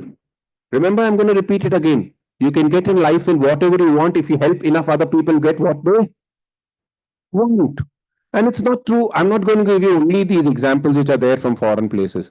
In India itself, one of the greatest revolutions which took place in the 1990s took place by a small individual who had hardly any education. He was a BSc dropout. This took place in a small town in Kadlur. You all will identify this guy as I go along. I won't tell his name now. But in Kadlur, there was this small boy whose father, whose name was Chinni Krishnamurthy, used to make packages. He used to make these small packages for talcum powders, etc., instead of the tin boxes. And he used to help his father. His two elder brothers, uh, after his father died, ventured into the shampoo business. So they took up the agency of Godrej. Godrej used to make a shampoo that time called Velvet, and they had tie up with Procter and Gamble, which makes Pantene, and uh, Hindustan Unilever, which makes Sunsilk, Dalwear. And they used to sell those shampoos. He joined their business. He was the youngest brother, but he was a Tamil medium. Unlike his brothers who were English medium, he was a BSc dropout, and he could not fit into his brother's business. And they said, "You take your share, you take 1 lakh, 2 lakhs, and you go out of the business. We don't want to do any business with you." So he walked out of his businesses in 1991, 1992, and he came out of the business and he started thinking, I don't know anything else. For the past 2, 3 years, I've learned only how to sell shampoos. He took up an agency of shampoo. He started going to the urban areas, but the market was already saturated. In urban areas, you had so many shampoos, right from Sunsilk, Clinic Plus, everything was there. He said, what do I do? Where do I find a market for that? So he said, let me go to the rural areas. So he went to the rural areas. Rural areas, nobody is buying a shampoo from him. Everybody is telling 150 rupees, 200 rupees. Who's going to buy a shampoo? We will not buy any shampoo with you, sir. 150, it's too much for us. He asked them, how much are you willing to pay for a shampoo head bath? They said 1 rupee, 2 rupees maximum, sir. He said, can I give them something for 1 rupee and 2 rupees? He went back to his lab. His father was the first to start the packaging with talcum powder in 50 grams, 100 grams for all those. He said, what about liquid packaging? He worked for 6 months. He created the first liquid sachet and he started filling up the shampoos in sachets and started distributing it in rural area. He's called the Sachet King of India. Anybody knows the name? C.K. Ranganathan, the founder of Chick Shampoo. Have you heard of Chick Shampoo? Chick stands for Chinni Krishnan, his father's name, right? Now his company is over 3,000 crores. But one, no more than that, I'm not sure. Okay. But what he did was he found a need and he was very smart. He used to say, you give 5 sachets of Chick Shampoo, I'll give you 1 sachet free. With 1 lakh to this huge empire, the person who created the sachet revolution in India was a person who did not start with an intention of doing something to make money, but with an intention to fill a gap. How can I give shampoos at only 1 rupee or 2 rupees per sachet? Now he started the first fairness cream with whatever, glowing cream with saffron, fair ever. He took the agency of Tiger Balm. You have Nile shampoo. You have so many other things, which is Ruchi Pickles. Everything was done only after identifying what the customer actually wanted. So I'm trying to tell you the same thing. This company is called Cavan Care. Okay, so you'll go and search for Cavan Care and the products which Cavan Care actually makes. So the second important thing is your gap. Are you filling a gap? Are you filling that need of that particular customer? So the first one, and I purposely put these in G's, the first one was goal. What was the second one? Gap. Now let's go to the last one. I'm going to tell you a story. Again, a very interesting story. In 2000, there was have you heard of a radio channel called BBC? What does BBC stand for? British Broadcasting Corporation. It's a very celebrated new radio channel, and BBC ran a very interesting documentary in 2000 called Men of the Century. So when it ran this documentary called Men of the Century, it profiled around 30 people who had made a big difference from 1900 to 2000. It included Mahatma Gandhi, it included Albert Einstein, it included so many other great luminaries, okay? In that series, Men of the Century, they profiled one entrepreneur. Now, who was that entrepreneur? I was listening to the series because I listen to radio, right? And that entrepreneur was a person called Suchiro Honda. Now, Suchiro Honda, I was a little surprised because I thought they might have we have some great entrepreneurs in India, right? GRD Tata, we had Birla, all of these Ghanshyam GD Birla. Why did they profile only Suchiro Honda? Why did they not profile some of the greatest entrepreneurs, even in UK, USA, etc.? Why did they have to catch only Suchiro Honda? So I was a little intrigued. It was just a 15-minute documentary. It gave me a little insight. So I went and I tried to search out the biography of Suchiro Honda. Now listen to his life story in just 5 minutes and then we'll see what we have to do after that. Now Suchiro Honda was the son of a blacksmith. You know, blacksmith is a person who wields things, right? Using iron, etc. So he was a son of a blacksmith, but he had this very great desire to go and attend college. So his mother pledged some money, her jewelry, and she sent him to the University of Tokyo. And in those days, University of Tokyo was, this was in the early 1900s, okay? University of Tokyo also used to run evening classes for engineering, and he joined mechanical engineering.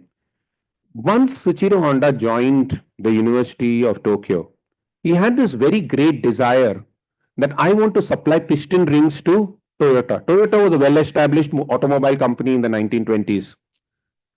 And he wanted to supply piston rings. You know, piston rings are required for all automobiles, correct? In those days, piston rings were made out of aluminum. Now it's made out of mild steel. So just keep that in mind. So he wanted to supply those piston rings to this automobile company. So he did his college for 2 years and he thought he had got enough knowledge. Although the engineering course was for 4 years. He thought he had got enough knowledge. So he dropped out from college. Again, he took money from his father and he started a small shed outside his house where he started manufacturing piston rings. He made the piston rings. He took his first batch of 1,000 piston rings to Toyota and he asked them, sir, how much do you buy these piston rings from outside for? They told around 30 yen or whatever. He said, I'll supply it to you for 25 yen. Toyota said, okay, but we have to get it checked. You come tomorrow, we'll speak to the purchase manager and he will decide whether to buy it or leave those rings here. He left the rings over there, piston rings. He went back the next day. When he went back the next day, the purchase manager said, how much are you going to give it to us for? He said, sir, 25 yen. That purchase manager took that entire box of piston rings and threw it on the ground. He said, even if you give me money to take this, I will not take it. What ridiculous design. All your diameters for piston rings are different. Some is 3 millimeters, some is 2 millimeters, some is 2.5 millimeters. If we put these piston rings in our cars, everybody will meet with an accident. Suchiro Honda was very disappointed because he had spent all his father's savings. He had spent 2 years of his college education. It went waste. He went back. He was very disappointed. His mother said, you know, son, you did not complete your university. So you had only half-baked knowledge. Why don't you complete it? He said, but mom, who will give me the money? She said, don't worry, I'll do something. She pledged her other jewelry and she sent him back to University of Tokyo. Now all his classmates had become his seniors. So they used to tease him, hey, you piston ring. And they used to make fun of him. But he wasn't bothered. He completed his engineering. Again, he set up, now he got a small loan and he set up this piston ring shed outside his house. This time he manufactured it and he went again to Toyota. And he said, now I've made these piston rings. They said, you came 2 years back. He said, yes. We'll wait for the purchase manager. The next day, the purchase manager told him, wow, this time you have done a great job. We will enlist you as our suppliers. So he started supplying piston rings to Toyota. But how much can you run out of a small shed outside your house? You need a pakka building, right? So he wanted to set up his own factory building. But you know what happened? The government of Japan banned the sale of concrete. Do you think Suchiro Honda gave up? No. You know what he did? He set up his own concrete making plant. And he started making concrete. And with the concrete he made, he constructed his own factory. Where do you think his problems ended there? In the next 7 years, there were 5 earthquakes. And 4 times his building was flattened. What 4 times his building was? Flattened. And every time he used to set up his business, something or the other used to happen and his building was flattened. But he didn't give up. He continued supplying piston rings. And unfortunately, at that time, in 1939, World War II broke out. You remember World War II? Hitler, right? So World War II broke out. And when World War II broke out, the Japanese government banned the sale of aluminium and metal to all small enterprises because they wanted to use that for manufacturing their own guns and their own bombs. So now he did not have any raw material. He had 40 workers in his factory which were making piston rings, but no raw material. He was again dejected. He was back to square one. One day he was listening to a radio broadcast, and the radio broadcaster was telling that, the American bombers are bombing Japanese military lines, and they're not only bombing them, they're throwing cans of petrol so that that entire area catches fire. And he was so excited. Everybody said, "You're mad. They're throwing and they're killing people and you're getting so excited." He said, "You didn't listen to it. They're throwing cans of petrol. Those are aluminum cans. I can take those aluminum cans and put it as raw material for my piston." He used to put his life into danger with his assistant, pick up those aluminum cans. In his biography, he writes, "I should thank President Roosevelt, who used to give me raw material free of cost." And he used to start making those piston rings. But do you think his problems ended there? One day, an American bomber thought his factory was a place for the hideout for Japanese soldiers, and they bombed his. Again, back to zero. Nothing, whatever he had done came to zero, and you don't even get insurance during wartime. You should know that. Did he give up? No. He was so upset. He said, "I had to rely again on my father as a blacksmith." But one day, when he was going to buy vegetables, he got an idea. He said, "I'm using the cycle, but in Japan, the terrain is very hilly, up and down. So he said, when I'm going up and down, it's so difficult for me to cycle. I don't have enough petrol to put in my car because I don't have money. Why don't we combine the economy of a cycle with the petrol engine of a car?" So he started thinking of an idea of a motorized cycle. That's what the first idea of a motorized cycle came in Asia. So he needed money, no money.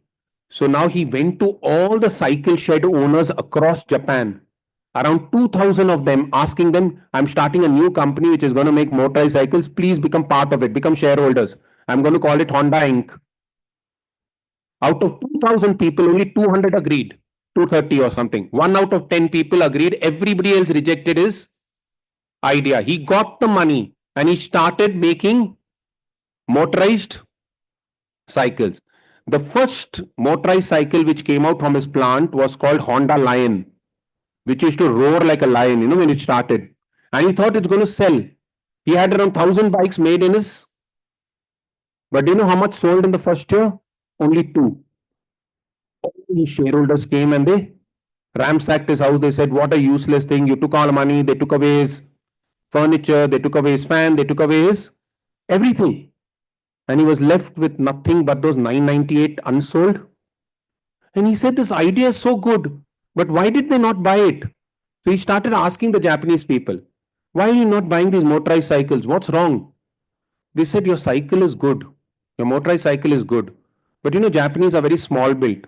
But when we sit on the cycle, it looks like a rat is sitting on an elephant." Then he said, "Oh my God, the problem is not with the idea. The problem is with the design. Customer feedback." Now you learn this in entrepreneurship when you go through the other session. And he modified those 998 bikes and he made it much smaller with the same engine, and he called them the Honda Cub. Those 998 cycles sold within the first 1 week, and the rest is history. Today, I think so, Honda is the 3rd or 4th largest manufacturer of automobiles in the world. But why I told you this story was, there is an important competency which you have to learn in entrepreneurship, which is called grit. Listen to a TED talk by Angela Duckworth Lewis. What is grit? She talks about it. Grit is when passion meets persistence. He was passionate about what did he want to do, and he had the persistence, and he went on and on. How many setbacks did he have? Rejected by Toyota, being teased by his classmates, his factory being flattened 4 times by earthquakes, it being bombed, no raw materials, nobody to give him money, his house being ransacked by shareholders. nobody to buy his cycles.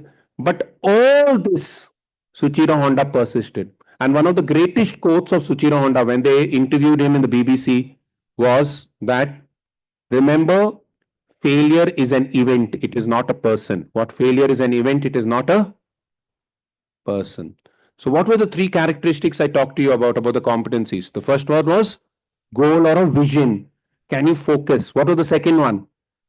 Gap. Can you find something which will fill a customer need? And the second thing is entrepreneurship is not meant for light-hearted people. You have to persist. You have to keep persisting and persisting. And you don't know when the actual spark will ignite and when your business will be successful. I hope all of you all become great entrepreneurs and become a pride for the nation. Thank you so much. Thank you very much.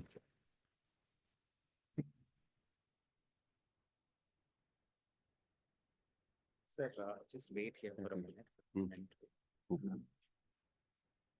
I will take you forward to the front of the stage.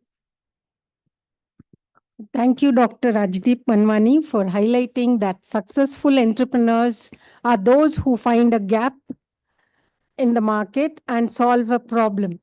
So I call Dr. M.G. Balakrishna to honor Dr.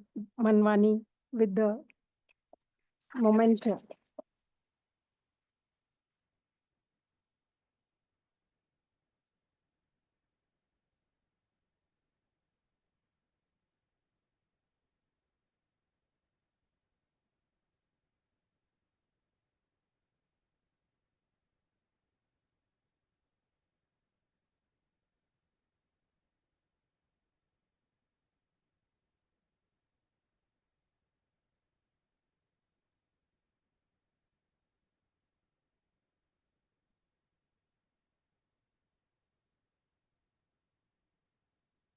Right. All of us have great ideas, which we think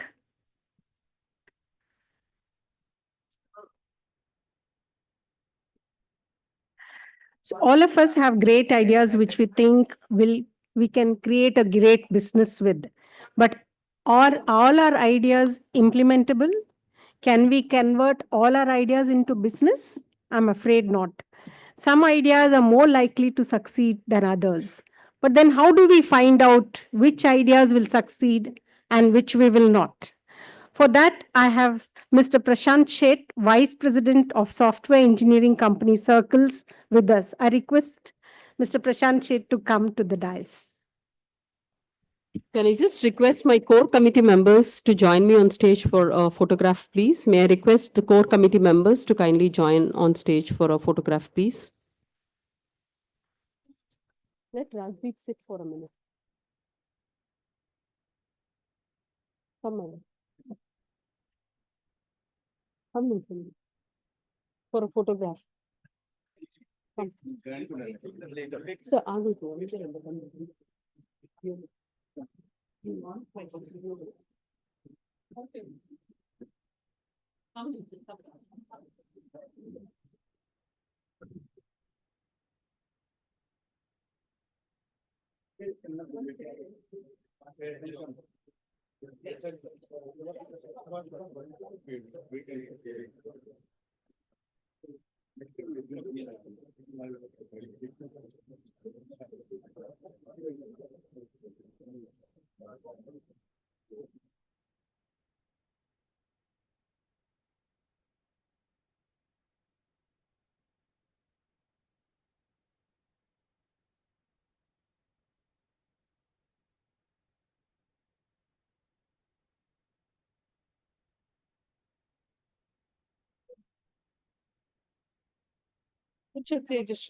All the best. Keep doing it.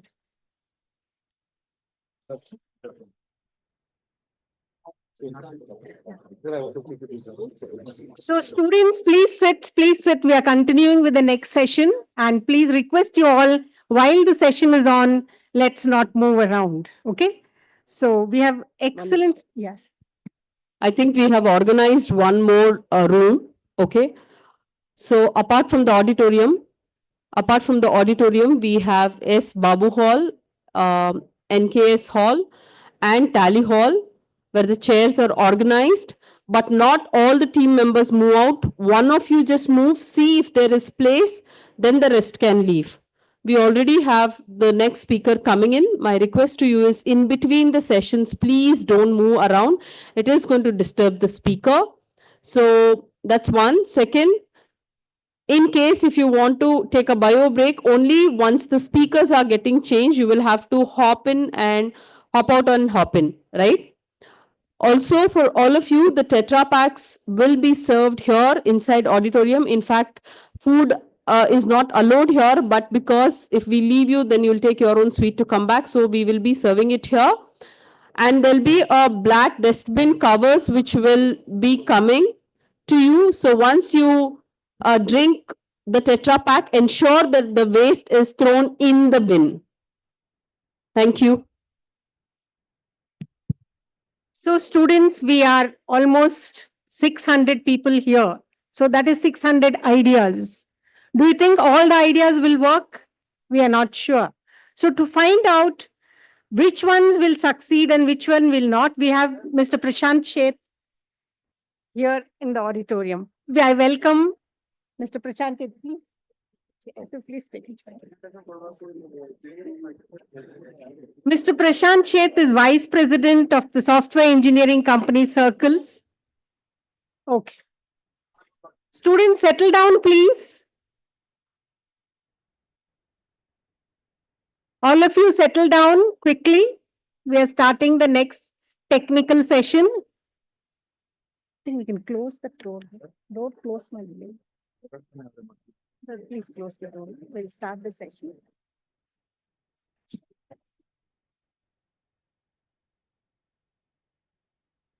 Actually, we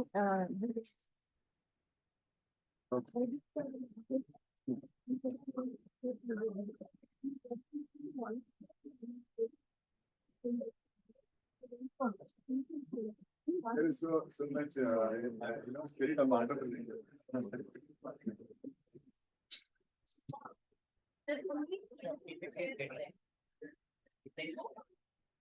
Students, all settle down here. There's only 20 chairs there, please.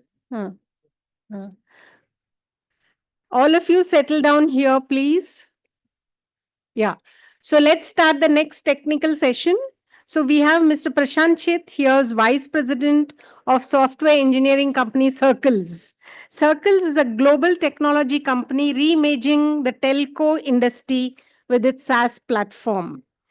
Mr. Prashant has worked with Verifone, Crystal Reports, SAP, Yahoo, Intuit, Ariba, Geo, OnDot, and many others in his long journey. He has worked closely with startup community and advises business and tech advises startups on business and technical collaboration. And he also has many patents to his name. I invite Mr. Prashant Sheth to take the technical session on evaluating idea for viability and how to achieve proof of concept. Welcome, sir. I'll advance using this. Yes, yes. Okay, great. Thank you so much.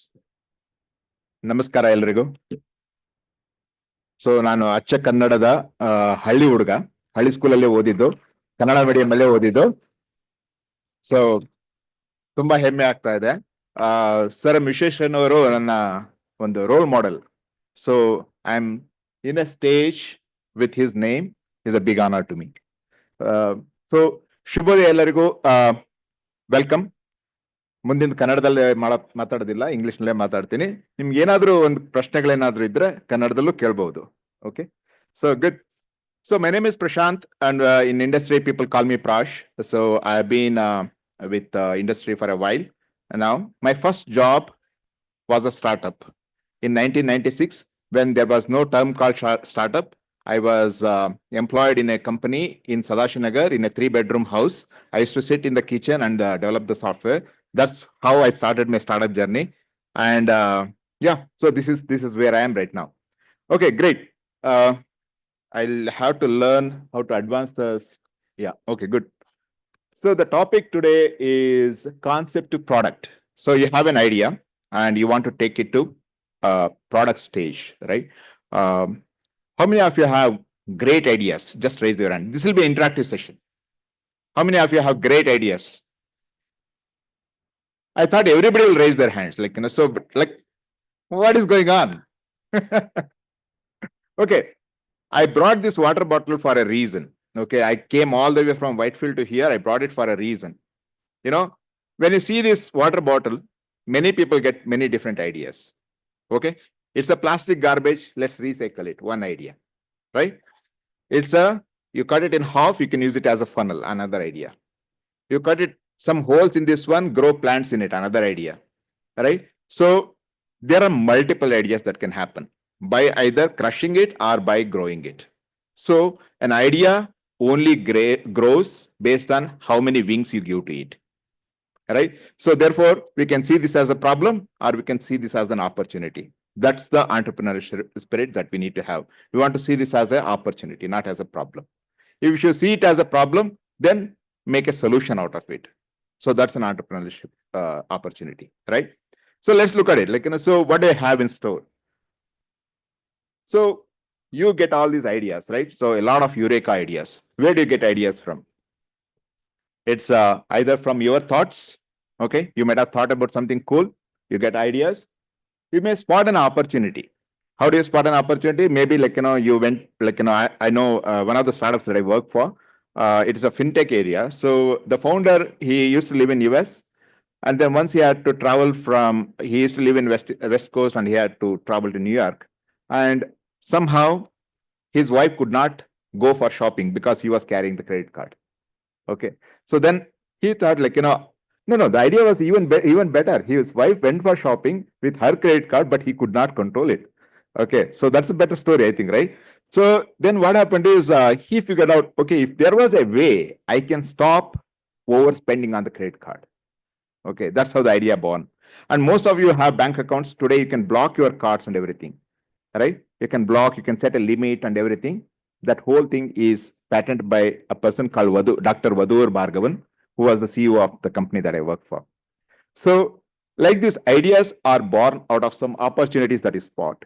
And it can be brought, originating from events as well in your life. So many events we go through, good events and not so good events and everything. Then I think, okay, yeah, there could have been something better to help us through this event, right? So that's how you see a lot of ideas are born as well. There can be market gaps. There can be your own experiences. And as the old statement goes, necessity is the mother of invention, right? So necessities also will drive ideas. So then ideas are there, but then the ideas will stay as ideas if you don't act on it, right? That's where you have to take it to the next level. So what do we do with the next level? Okay, it is working good.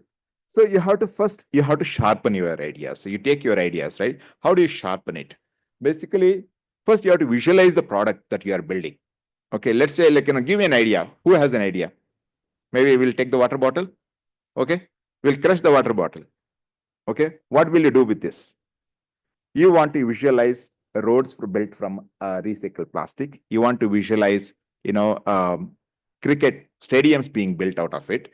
You can visualize anything, turfs built out of it. You can toys built out of it, recycled into food grade plastic again, recycled into next grade plastic, recycled into petroleum composites. So that can be used as the fuel. You can do a lot of things like this, right? First, you have to visualize what you want to do out of this idea.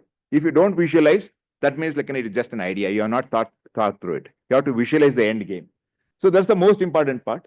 Think that the product that you are supposed to build or you are going to build is in your hand. What will you do with it? Okay, let's say you are trying to build again a remote control that can control a lot of things, not just the slide. Okay, it can also control the lights.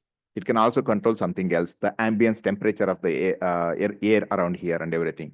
So now visualize that you have this product in your idea. Okay, so this product is basically you feeling it. You think like a customer of this one. So then you basically create the usage of the idea. What do you do now? I have the remote. What do I do with this? If people are able to use it, right? So what do you use? I already mentioned the use cases, right? So, and ideate the failure and breakage is very important. You should not just create the ideas. You should break them. That's when you learn a lot. right? Criticize your ideas, break the ideas. If I drop this, I'm not going to. So if I drop this, what will happen? Okay, it may advance a few slides, or it may change the ambient temperature. It may drive the entire room dark. So that means you have to make it failure proof, right? So these are the ideas that you have to break through, and then go through what if scenarios. Like, what if this is broken? Like, what if this is if it is broken, then will it drive the entire room dark? So things like that, failure scenarios you have to visualize. Next, critic. Be the biggest critic of your idea. Otherwise, you'll be only keeping it as a baby in your mind. You have to criticize your idea to an extent that it breaks apart and you think it is not the right idea. Okay, so I don't want to demotivate you, but you have to think like that, because the market is going to think like that as well. All right. So think like a customer. Why would someone buy this? Why would somebody pay for this? Right? Why would a product is built? Why would somebody, like, just like sir mentioned about the Honda bike earlier, right? The bike was not even market ready in the first cut. But then when you criticize it, when you learn from the customer, that's when you know what actually clicks. Right? So then why would somebody pay for it? So if there is no remote control at present, what will happen? I have to go and manually click a button somewhere and come here and talk again, right? So that means that convenience factor is there. Number one. Time, focus. It is not just about going and clicking button somewhere. It's about time. By the time I go there and come back, my focus may be lost. Or the third thing is, it is the loss of information for this entire audience. So like that, what would be life without this idea? You have to, that is where I'll come back a little bit. What will all this mean together? This is your value proposition, right? So next, comparison. Who else is out there? Always, if you think that there is no competition for your idea, that means you have to rethink your idea. You bring something to the market. Even for this water bottle, there is a competition, right? This is the one, right?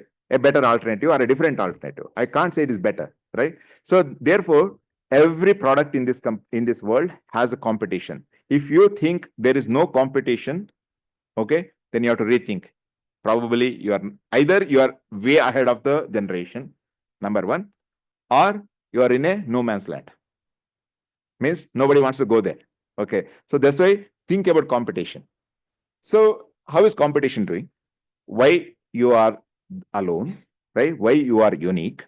What are they doing wrong? What can you leverage from them? What can you learn from them? This is very important. You don't want to reinvent the wheel every single time.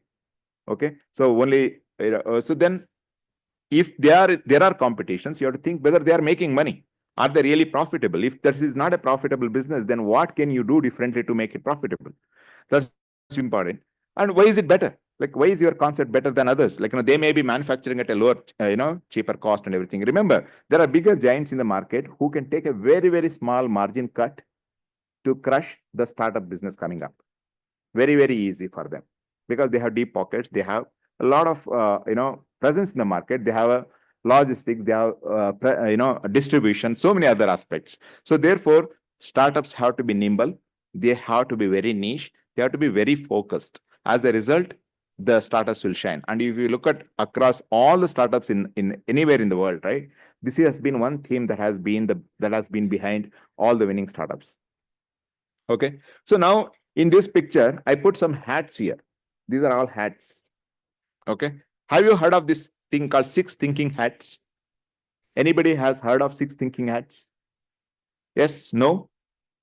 Use your favorite search engine, ChatGPT or Google or Perplexity, whatever you want to use. Just look for 6 thinking hats right now. Okay, so the thinking hats I have put here is, one is green and yellow. Okay, green and yellow are your creative thinking hats. You should think creatively. You should see how your idea can be bettered and it can be taken to the next level. So those are the things that are giving you the motivation to move forward with your idea, right? So that's what the 2 hats here. And the black hat is the critique hat. What is bad with your idea? What's something that is not really working with your idea?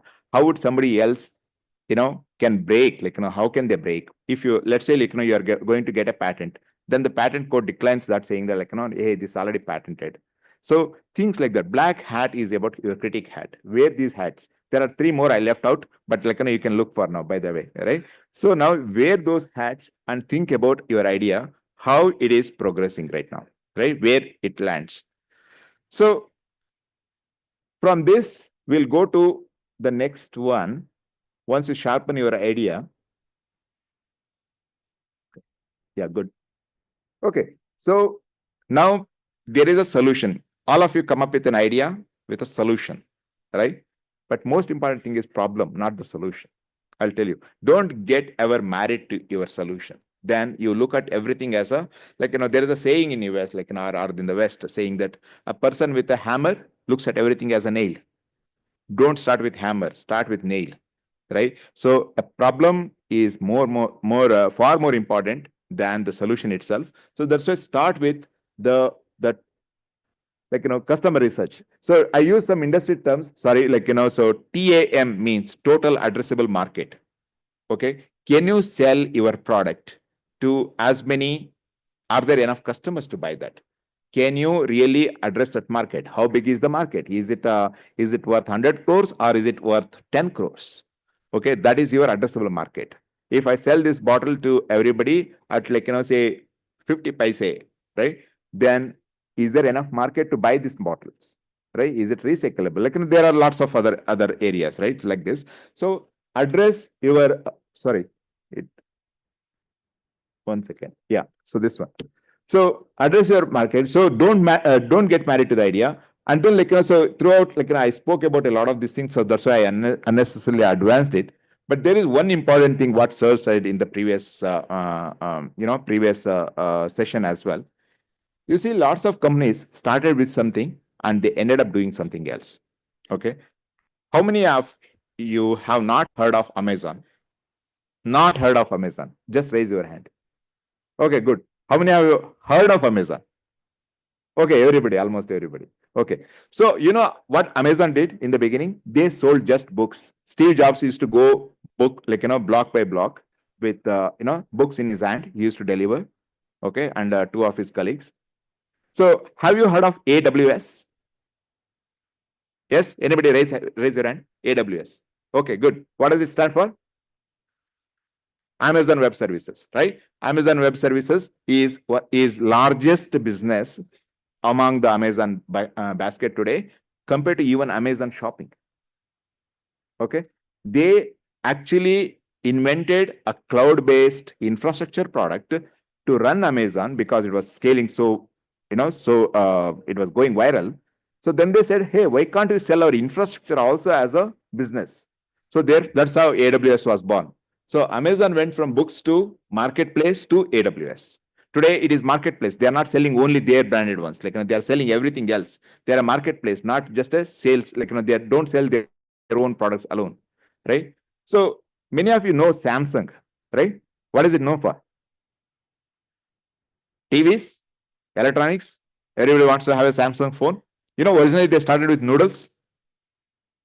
Yes. So Samsung started with noodles. They started with fish, noodles. And then they realized they started riding the wave, and then electronics became their forte. Today they don't sell noodles. Okay, don't expect Samsung branded noodles. If somebody has it, it's a fake brand today. Okay, good. So then similarly, American Express. You might have heard of American Express, right? American Express is a financial company today. They deal with credit card and everything like that, right? So, but initially they started as courier. They started as a courier. That's why American Express. It started as a courier business. It was a tough competition to US Post. Okay. And then when they realized that there is there's not a lot of margin in fighting with US Post, plus it is a government supported entity, then they realized, how can we go into a financial piece of the overall logistics business? And that's how the American Express lending and supporting businesses and everything, they started supporting businesses, and that's how they ended up into the credit card market. And today they are a very big financial institution. So like that, you see Nintendo. Nintendo started with, how many of you know Nintendo? Have you heard of Nintendo? Yes, good. You played the games as well, right? So, they started with playing cards. Okay, a deck of cards always used to be Nintendo.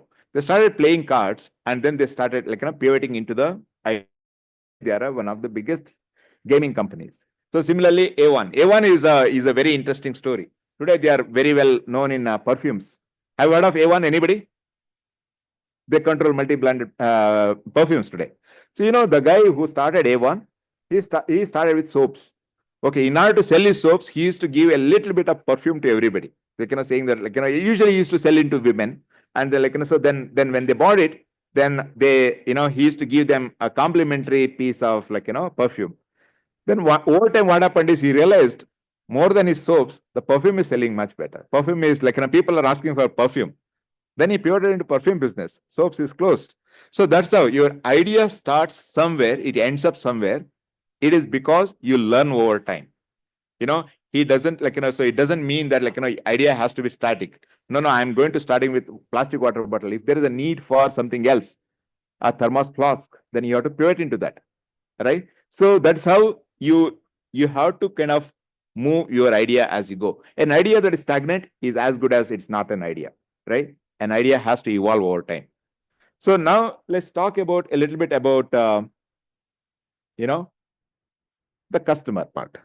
Okay, customer is, fill in the blanks. Customer is, whoever said king, raise your hand. You're absolutely wrong. Anybody else? Any other choices? Nothing. Customer is at the center. Right? So customer is king. Here is, I'll tell you one thing. Customer is king. Why can't it be queen? Right? Yes. So that is one of the things. So especially in the Western world, I lived in the Western world for a long time in my career.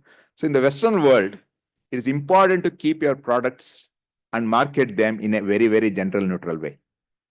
The moment you say king, you offend the 50% of your customer base. Realize it, right? So that's why customer is not king. Customer is at the center. Okay. So now let's look at what customer has so many things, right? So there is all these questions I surrounded with that, right? So first we talked about you have to find out who is your customer. What are the traits of your customer? Are they are they frequent shoppers? Are they what do they shop for frequently? Okay, how much they can spend? How much is their income base? Where do they live? Urban area, rural area? Like this, you have to kind of forecast your customer. You have to understand your customer. What are their needs? So first, that's what you will understand, and then that creates your total addressable market. That's what is called TAM, right? So let's say you're selling a perfume, and the perfume is, let's say it's at $50,000 or 50,000 rupees, right? So what is your total TAM? It is going to be very small because nobody buys a small perfume on an everyday basis. Assume that you are selling a chai at 10 rupees. Okay, your total addressable customer base is really, really big now because everybody buys chai, and if it is at 10 rupees, it's even more affordable. Right? So depending on the product, your customer profile is quite different. So that basically defines what's your TAM going to be. And then you have to do market research to address that. So some of the questions I put in here, I'm not going to walk through all the scenarios, but these questions are supposed to help you in answering yourself how ready your idea is to productize. Okay, so there are and today is the age of ChatGPT. You can figure out a lot of things from ChatGPT. How many of you don't use ChatGPT or any AI engine for that matter, LLM? Yes, no. No? Okay. So everybody uses ChatGPT. Good. So use it for your ideas, right? So research into ideas. And then so why would they buy? That is very important. Value proposition, it is called. In the business term, it is called value proposition. When you say hey, my idea is great, I'm going to sell it for so and so. This is what customers will use it for and everything. What is the value? Value is not the price. Value is the total amount of the gratification that user gets from your product. Okay, you watch a movie. Okay, let's say the ticket price is 120 rupees or 150 rupees or 300 rupees. So what is the value? If you love or if you enjoy the movie, the value is much higher and you will recommend to others. If you think that is a flop movie, you don't really like it, then what happens? The value goes down, right? As simple as that. Similarly, if a customer buys your product and they see, hey, I paid 50 rupees for this, but it is worth more than 50 rupees, then you get free advertisement. So that's your value proposition, right? Your value proposition has to create from customers, you have to create fans out of it. Okay, so that is how you have to build your value proposition. So that strength is what makes your idea fly or not. Okay, so next is like, when will they buy? Like, if chai every day, people buy it, right? If it is a perfume, once in a while. If it is a vehicle, they buy it like, once in a while as well.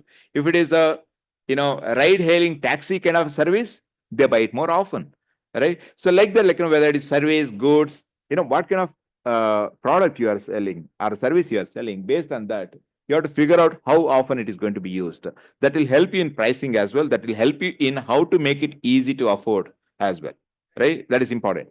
Next is, okay, who is going to pay for this? What are the customers going to pay for this? Your product, is it takes 100 rupees to make, but the competition is selling at 50 rupees, then you have a problem, isn't it?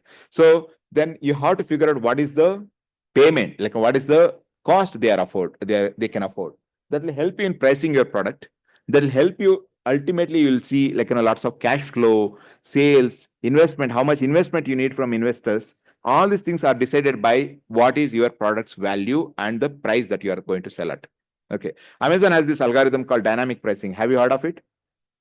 By the way, I'm from a computer background, but I don't want to limit it to only computer companies. Okay. So I know that it's a diverse idea. So, but why I'm referring to mainly these Amazons or anybody is because web or internet is one of the most volatile or very fast moving areas where we can borrow inspiration from. That's all the reason. Okay. So I don't want to kind of be biased to only, internet ideas or cloud-based ideas or anything like that. So Amazon has something called dynamic pricing. Anybody has heard of dynamic pricing?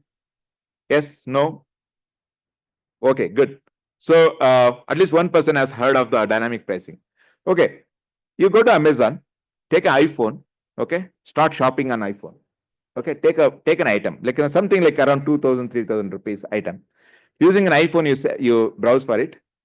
Use an Android phone. Okay, and they are on sale at the same time. You see the price difference. There will be price difference. Okay, and you start buying it at the beginning of the sale and towards the end of the sale. There will be a price difference. Okay, what is the reason? It is called dynamic pricing. It bases like, when Amazon looks at your mobile phone, like, they know in the app they have put something called like, your profile. You have put your profile, they know your history. Therefore, based on that, they figure out what is your need for the product. Are you buying it for recreation, or it's a dispensable product for you, or is it a much needed product for you? Let's say I'm kind of into hobbies. I buy, like, I do welding, I do woodworking, things like that. When I look for an angle grinder or some kind of a tool like that, by the way, that's why I'm not biased to computer science guys. Okay, so I'm a mechanical guy, I'm a woodworker, I'm an artist. I do a lot of stuff. So when you buy look for an angle grinder, you search and leave it. Okay, a week later you go back, the price is reduced for you. Okay, and sometime later again the price will be different. So the dynamic pricing is based on what the customer is ready to pay. So that's the main criteria here. So like that, like, so how will they buy? This is a distribution. If you have a product, it needs lots of logistics and everything support. It's important to distribute it to the right customers at the right place. If you let's say you created a drink, like, a fruit drink or something like that, fruit punch or something, you better be selling it to the the peripheral distribution channels, rather than your core distribution channels going to a big distributor and everything, right? So then what do? You go and tie up with your kirana stores, or maybe you'll tie up with somebody like DMart, depending on how you want to position it. So that's very important to understand how will the customers buy your solution. So therefore, distribution and marketing is very important. You start thinking like, the idea will never come to surface by just the merits of the idea alone. You have to think it like a business, right? So then comes your customer experience and how do you brand it? all these aspects come into picture when you look at how would they use your product, how do they use your solution, and how do they use your service. If it is a Uber kind of a solution or a Ola kind of a solution, they will use it on a daily basis. So therefore, you have a lot of data that you will accumulate over time. The operating cost of the product is going to be very high as well. So you have to think all these things. So based on that, what will be consumer experience, consumer branding you have to do. So these aspects will help you in driving those that thinking. So now I'll quickly go through a few things. So how to compare prototype stage. Prototype is nothing but a beginning implementation. How many of you have heard this acronym called MVP? Yes, good. MVP stands for minimum viable product, right? Don't make it maximum viable product.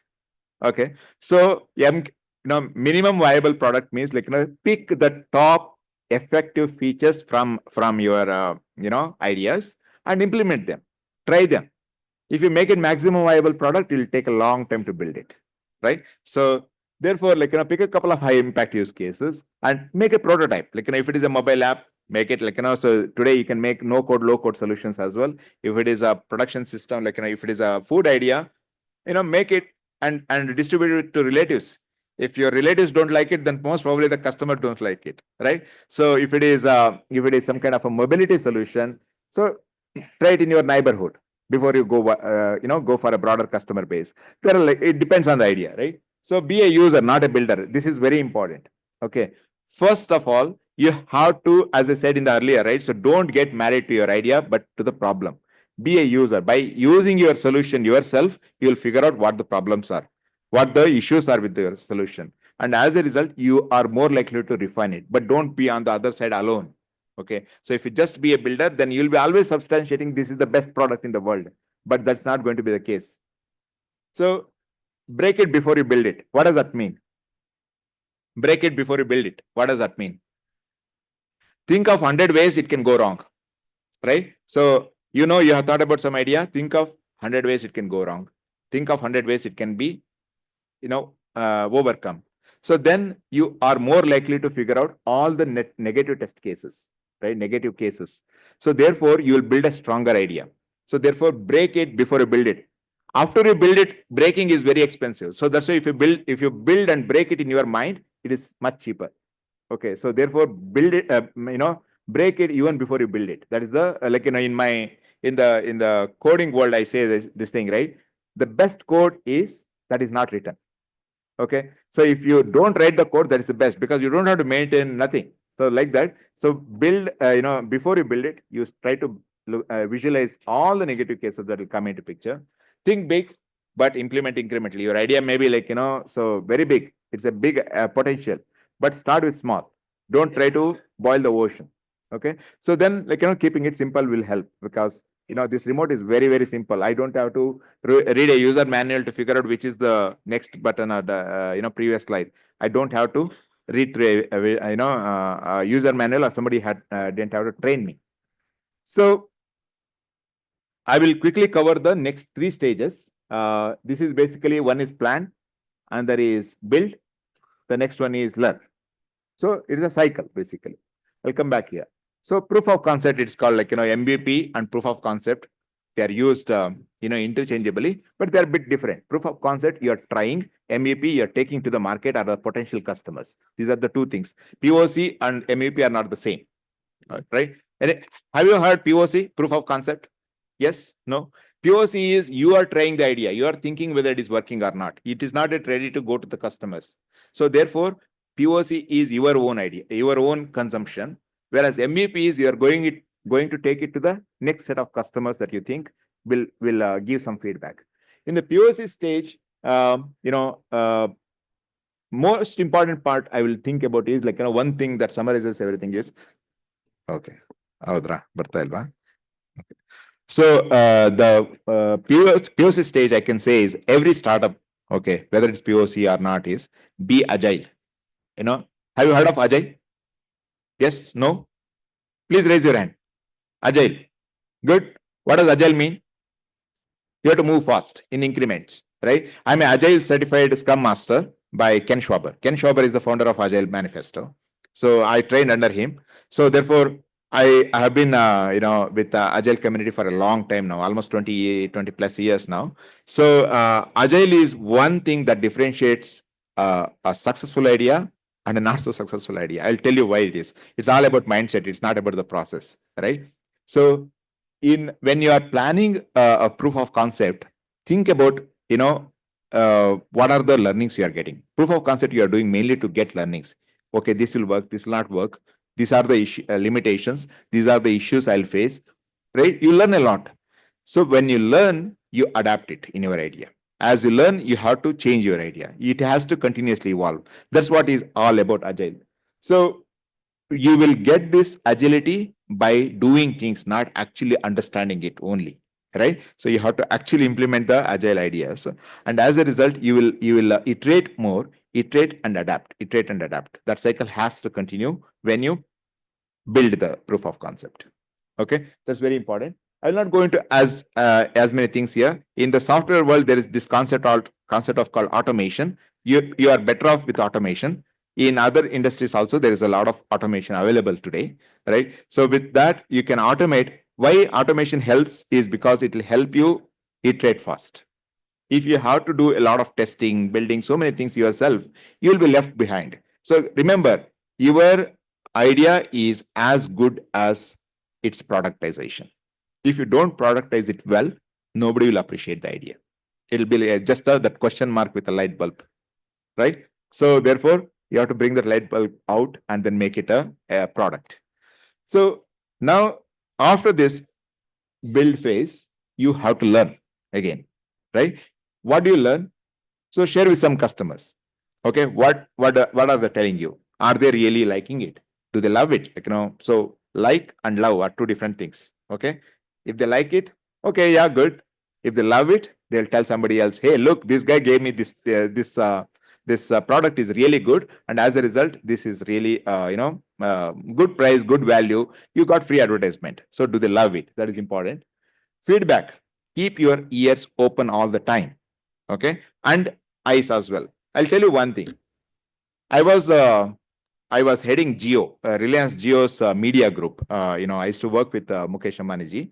So a very inspirational character, right? So I joined Geo at a time when it had been already 4 years. 2010 they started. 2014 I joined, and no, really nothing had shipped. The app was there. You see all the Geo TV, Geo Cinema, Geo Music, all these things you see, right? Geo Sound and all. It was all developed by my team, basically. So what used to happen is there was a lot of UI changes that were happening. And then they used to validate with Mr. Akash Ambani, who had a very, very expensive phone in the world. And then, they used to validate everything looks good, right? iPhone, everything looks good. But then the problem is, there was a big problem. The problem is that an average Geo user has a 2,000 rupees phone, right? Whatever works in iPhone wonderfully well may not work on that phone. So therefore, I had to send my design team back to railway stations in front of Reliance's office, corporate office. There is a railway station, local railway station called Gancholi. So there I said, hey, go and take these prototypes, go and talk to the actual people who are going to use this one. Talk to the auto drivers, talk to the bhajiwalas, talk to everybody, and then check with them whether they will like this. So we changed the UI interface. We adopted 6 or 8 different bit rates. For instance, you cannot afford a 100 GB plan. Then what will happen? You are in a prepaid customer. You are in a very low bandwidth area. Then the movie still has to go on. Picture abhi baki hai na. So isliye chalta hi rehna chahiye. So then what used to happen is, then you will go into a low bitrate area. You should not stop. It should continue, right? So that is where the bitrate adoption came into picture for us. And then that's how we developed a product that you are all seeing right now. When during IPL, there is about 200 people using it concurrently. Still product works, right? Have you watched IPL on your phone? Cricket, anything? Geo TV still streams, right? It doesn't wait. The ball is it's a little bit behind the TV, this thing, but it still works, right? It is because we went to the customers directly, took their feedback, and then said, yeah, we have to change the game, right? So similarly, like, you have to learn, you have to see, many times customers don't tell you what you want to hear. Very important. You give it to your, like a product, for instance, you give it to, I'm just watching the time. Okay, I'll finish in another 8 minutes. So you give it to them.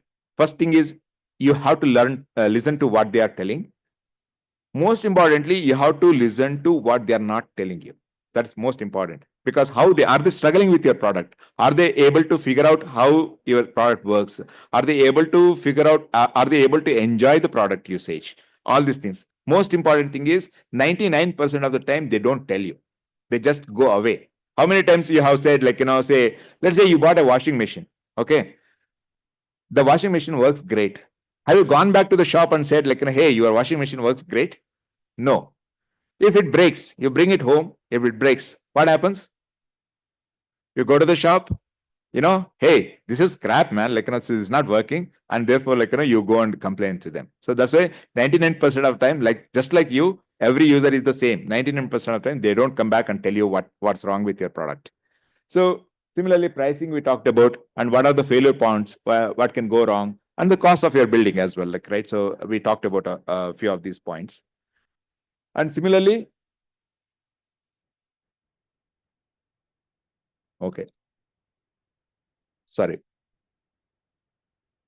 Yeah, the learn phase, right? Okay, I advanced a little bit.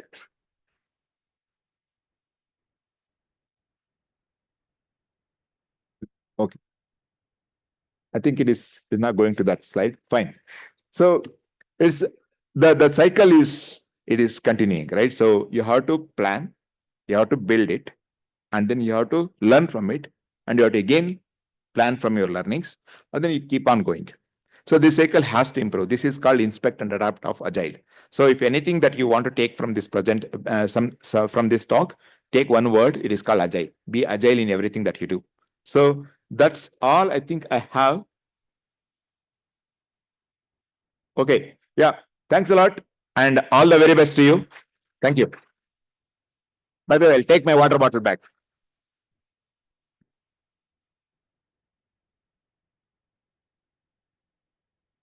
Thank you, Mr. Prashant, for that very illuminating session.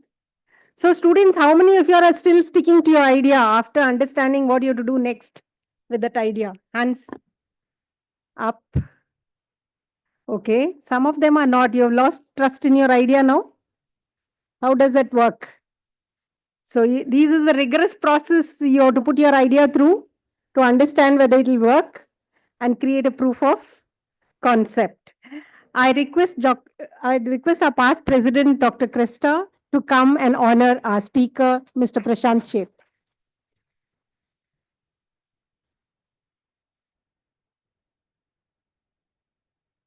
It's a pleasure to have Mr. Prashant every year to speak on this topic, and our students love it. I'm sure many of you have questions. Please email us all your questions. We'll get it answered from Mr. Prashant. Due to paucity of time, we would like to do that.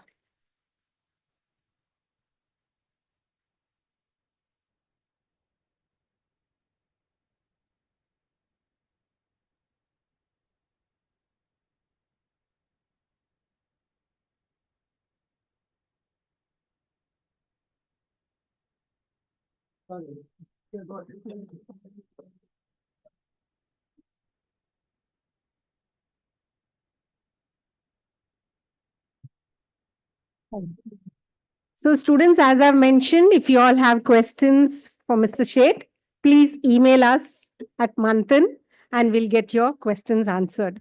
So we move on to the next technical session, financial game plan, revenue growth and cash flows.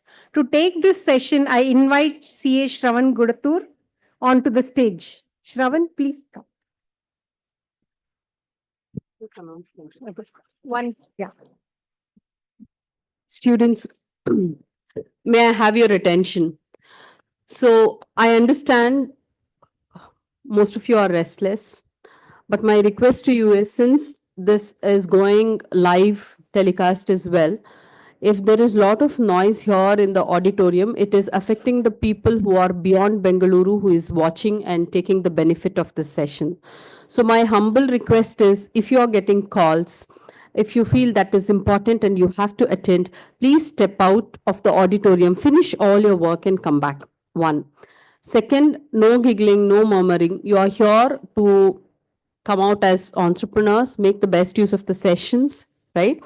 In their busy schedules, all of the speakers have made it up here today to share the insights on entrepreneurship. Second thing is, our back office is really concerned with respect to handling the crowd very smoothly and effectively. We had rolled out a Google registration form for Knowledge Workshop 1 and 2, which is today and tomorrow respectively. We had received around about 350 registration. We have 600. Other than this auditorium, S. Babu Hall, NKS Hall, Tally Hall, each with approximate 100 capacity is full. So we have 600 plus in this premises right now. We have made necessary arrangement for lunch for all of you, right? Because we don't want this particular premises to, become dirty. We request you to kindly, refrain from using any, eating any food or drinking any juice here. So everything will be served along with the lunch for you. One. Second, to ensure smooth flowing of the crowd tomorrow, we will again open a new Google form, right, which will be displayed. The QR code will be displayed for you end of the session. All the students who wish to come and attend the session at FKCCI are requested to fill once again a form so that we are much more prepared for tomorrow. Are you all clear with that? Whoever wishes to come and attend the sessions tomorrow, we have panel discussions, we have some wonderful speakers. Please refill the form. The form will be updated only for tomorrow. One. Second, the live telecast, the Zoom link will be shared only with students who are beyond Bengaluru. For Bengaluru students, we are open this facility possible. Outside the lift area also, we are trying to give a live telecast. We have a television facilities. We'll try to put in some more chairs there and do. So it's going to be first come, first serve basis. Whoever comes first, they'll come, they'll have that luxury of sitting on chairs. Otherwise, just like your, your college days, your college addas, you are being there anywhere and everywhere and enjoy the sessions, right? So once again, thank you so much. And Shravan, I will have to take your leave. Thank you so much being a core committee member. I think you'll take care of yourself. Yeah, thank you. Thank you. So students, our next technical session is financial game plan, revenue growth and cash flows. So Shravan will be taking this session. Shravan is a chartered accountant leading in the audit and valuation practice at CNKHSK and Associates LLP in Bangalore. A professional with 12 years of experience, he specializes in providing comprehensive audit solutions. Shravan is also a registered valuer. He's qualified IBBI. He's a company secretary, a diploma holder in IFRS from ACCA UK. He's a chairman of the institute. He was the chairman of the Institute of Chartered Accountants of India, Bangalore branch for a year, and currently is the chairman of Central Taxes and Economic Affairs Committee at FKCCI. So students, you will not get a better person to talk about finance. I welcome CA Shravan Gudatur. Check. So after hearing our chairperson's message, I think I'm just standing between you all and the lunch, right? So I'm going to make this quick, interactive so that you don't sleep on my watch, right? Okay, so like Shubha mentioned, can we switch to the PPT, please? AV room. Right, like Shubha mentioned, I'm going to be addressing on a very important topic, cues of which have already been found in the previous speakers' talks as well. That is on finance. Friends, finance is something that fuels the engines of your startup, Without finance, no startup can succeed, right? Just to put things into perspective, this is a bird's eye view of what we are going to cover in the next 45 minutes. Keep in mind the synopsis that you have submitted or which you are yet to submit. Subsequently, the pitch deck that you are expected to submit as a part of your business plan presentation competition requires you to comment on certain things. Based on that, this particular session has been curated. Right. So in case if there are any questions, we will park it towards the end. With that note, let us just start, right? But first of all, I should definitely congratulate each and every one of you, right? You have gone ahead, clicked that button and submitted your business plan idea. So huge round of applause to each one of you. I don't know how you look at it, but for me, it's a privilege, right? It's not every day that I stand in front of, 1,000+ budding entrepreneurs and speak. It's in fact a rare opportunity for me myself, right? Okay, on that note, the first thing that we are going to talk about is revenue. Revenue, also called as sales. Just like we use the anecdote called as bread and butter for a business, sales is nothing but the blood of the organization. It is one and only or the most important thing that every entrepreneur would want to focus on. The first thing, the first and foremost thing, it's a KPI, most important KPI. What's a KPI? Key performance indicator. Revenue is the first and foremost KPI. We're going to look into what it entails. The second thing that we're going to touch about is budgets. Again, your synopsis requires you to present a budget. So what is a budget? Like budget is, I mean, in terms of numbers, a financial budget is something which is very important, without which maybe I can say it's like sailing a ship without a compass, right? So you need to have a direction. You need to have an understanding of how far will your ship sail. In other words, do you have enough money to keep your startup afloat, right? And the next thing that we're going to look at is financial projections. On your startup canvas, how long or how much of money that I need in hand to sustain for the next few years, the foreseeable future. It could be up to 1 year, 1 to 2 years, 2 to 3 years, etc. Future is uncertain. We're going to look at how to make these financial projections. Again, an important part of your synopsis and pitch deck. And finally, we're going to talk about cash flow management. Earlier today, the very first speaker, Abhay Rangan, he spoke about how cash was important for him. Remember, many of us think profit is the king, but no, cash is the king. Without cash, you will be suffocating. It's like the oxygen for your business, right? So, okay, so let's make this a bit more interactive. AV room, can we have the question on the other slide? So what I want you to do is, AV room, the question.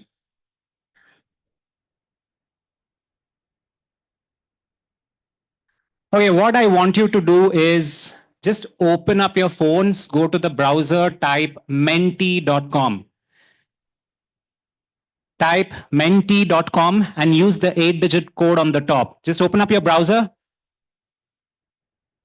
menti.com and enter that code, and please answer this question for me. The code is 38121313. It's on the, I hope the last rows can see the screen. 38121313, and start answering the question, please. Just to get a fair understanding of the composition of the audience, even those who are present virtually can participate. Just open your browser, please. Oh, wow.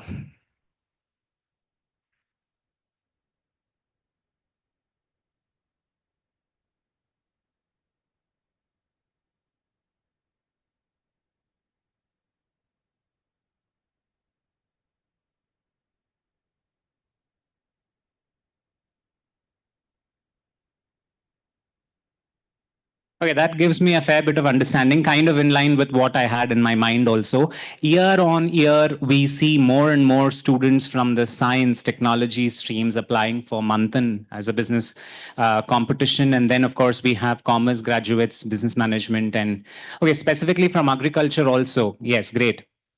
In fact, MANTHAN has seen a good amount of winners from agricultural sector as well. Right, that gives a perspective. Can we go back to the PPT, AV room, please? Just go back to the PPT, right? So the first one that we are going to look at is revenue. So what is revenue? Revenue is sales, right? Generally, an organization would have revenue in different types. Let's take the example of Zomato. Zomato is what? It's a food delivery app. They are into delivering food, because of which they earn different kinds of revenue. So what's the first kind of revenue that Zomato earns? It's the commission that they get from the restaurants who are partnering with them, who are, onboarded on their platform. Similarly, they also have, like say, subscription income. On a monthly basis, let's assume I'm a user of Zomato. I would be interested in whatever free deliveries, etc., just like Swiggy also has. So subscription income is yet another source of revenue. Let's take another example. I am into, let's say, manufacturing something out of recycled paper. I'm into a product business. Maybe I'm selling this, so that becomes a revenue from sale of goods. Very basic, right? So the next part is the non-operating income. Let's assume I have raised certain funds. It could be 10 lakhs, 50 lakhs, 1 crore. It's not that on day one I will use the entire amount. Maybe temporarily I'll put that money in a fixed deposit. So what does fixed deposit earn? It earns interest. Is your business running to earn interest? No. Your business, your core areas are completely different, whereas interest income or dividend income or something which are ancillary. It so happens parallelly in the process of running your organization, you also get certain incomes. So those can be classified into non-operating revenues, right? Just to take this a step further, there are different kinds of revenue streams. So what I expect each one of you is to introspect and understand with respect to each of your own idea, what kind of revenues in which bucket do you really fall under? The first one is transaction-based revenue, right? So transaction-based, again, sales of products, or let's assume a jewelry business, right? It's a typical traditional business. By the piece I sell, it's a transaction-based revenue that I recognize. So that's called transaction-based business. Next is service revenue. Service revenue is something which is directly related to the amount of time that we put into it, or the kind of experience that I put in selling a service. Let's take an example of your Zoom cars. What does Zoom cars do? It gives out cars on hire. So how do they charge? If I take the car on hire for a day or 2 days or 1 week or 1 month, basis on the usage of the car, I am being charged, right? So this is a usage-based fee, which also fits into the service revenue definition. Next, we have something called as recurring revenue. Remember, I took the definition of Zomato. Zomato has one vertical, which is subscription fees. Similarly, all of us use, let's assume I have a paid version of YouTube. I pay about $2 a month or something like that is what they charge, right? So that is a subscription-based revenue. So what is subscription? Something which is recurring in nature. So you need to evaluate if your business idea is fitting into that kind of a scheme of things. And finally, we have project-based revenue. Typically, I see this in the technology space. Let's assume I take up an assignment to build a particular platform website for you or build a particular product for you, right? On a case-to-case basis, maybe wherever there is customization that comes in, which cannot be standardized at a particular way. So that is all called as project-based revenue. So these projects are very unique, can take any amount of time. So typically, all of your revenues will fall into either one of these buckets. Okay, can we go back to another question? AV room, just put the second question. Let us understand what kind of ideas we have in the audience. Just go to the next question.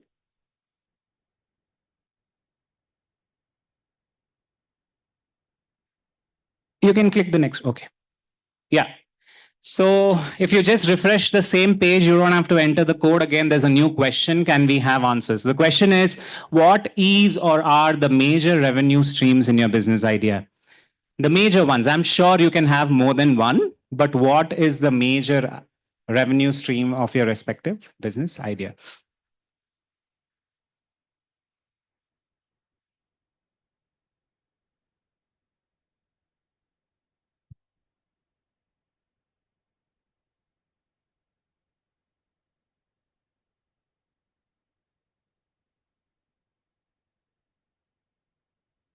Looks like there are more of service-based startups over here than goods or product-based startups, where That's good. Good to know. That brings things into perspective. We will also look into a case study, right? So when I look into the case study, maybe I'll kind of link it to the poll over here. Okay, we can move back to the presentation. AV room, move back to the presentation, please. Right. The next one is expenses.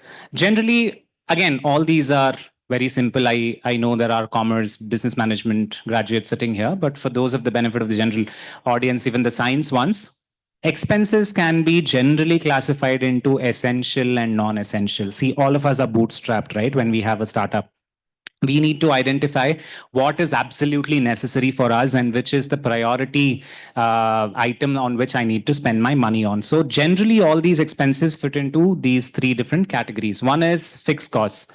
What are your fixed costs? Generally, your rent, maybe payroll if you have 2 or 3 employees you propose to have, right? These are all the kind of expenses which remain fixed irrespective of the volume of transactions.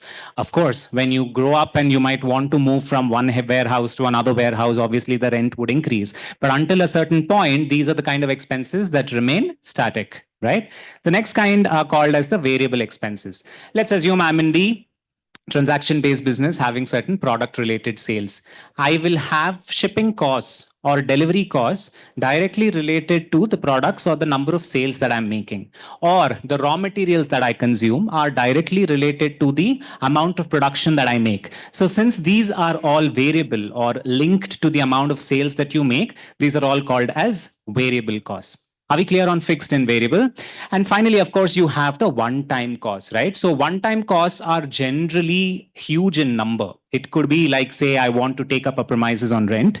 I would have to give something called as a security deposit to the landlord. He will not wait, right, unless you give the 100% of the amount. So this is something that goes out of your pocket on day one. The next is you might have to invest on certain equipment. You call it machinery, you call it plant, whatever you call it. So there is certain amount of money that goes into the capex expenditure of an organization. So this is something that you need to keep in mind. And mind you, all these terms, we will link it when we look at budget and financial projections. Okay. Another question. AV room, go back to the question. AV room. Can we go back to the question?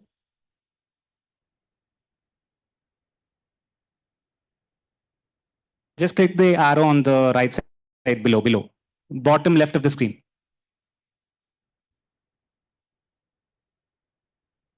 Okay, this is a question on revenues. It's just to understand, if all of us understand what's a necessary expenditure and what's not a necessary expenditure. Which of the following is not considered a common startup cost? The options are product development, dividend to shareholders, marketing, employee salaries. Which of these is not considered as a common startup cost? The right answer is dividends to shareholders. You yourself are the owners of your startups. When it comes to budgeting or trying to keep money aside, you will keep your own self as the last person, right?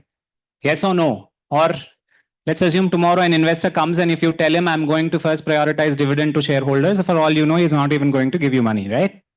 So dividend to shareholders is something which is of last priority. Go back to the PPT, please.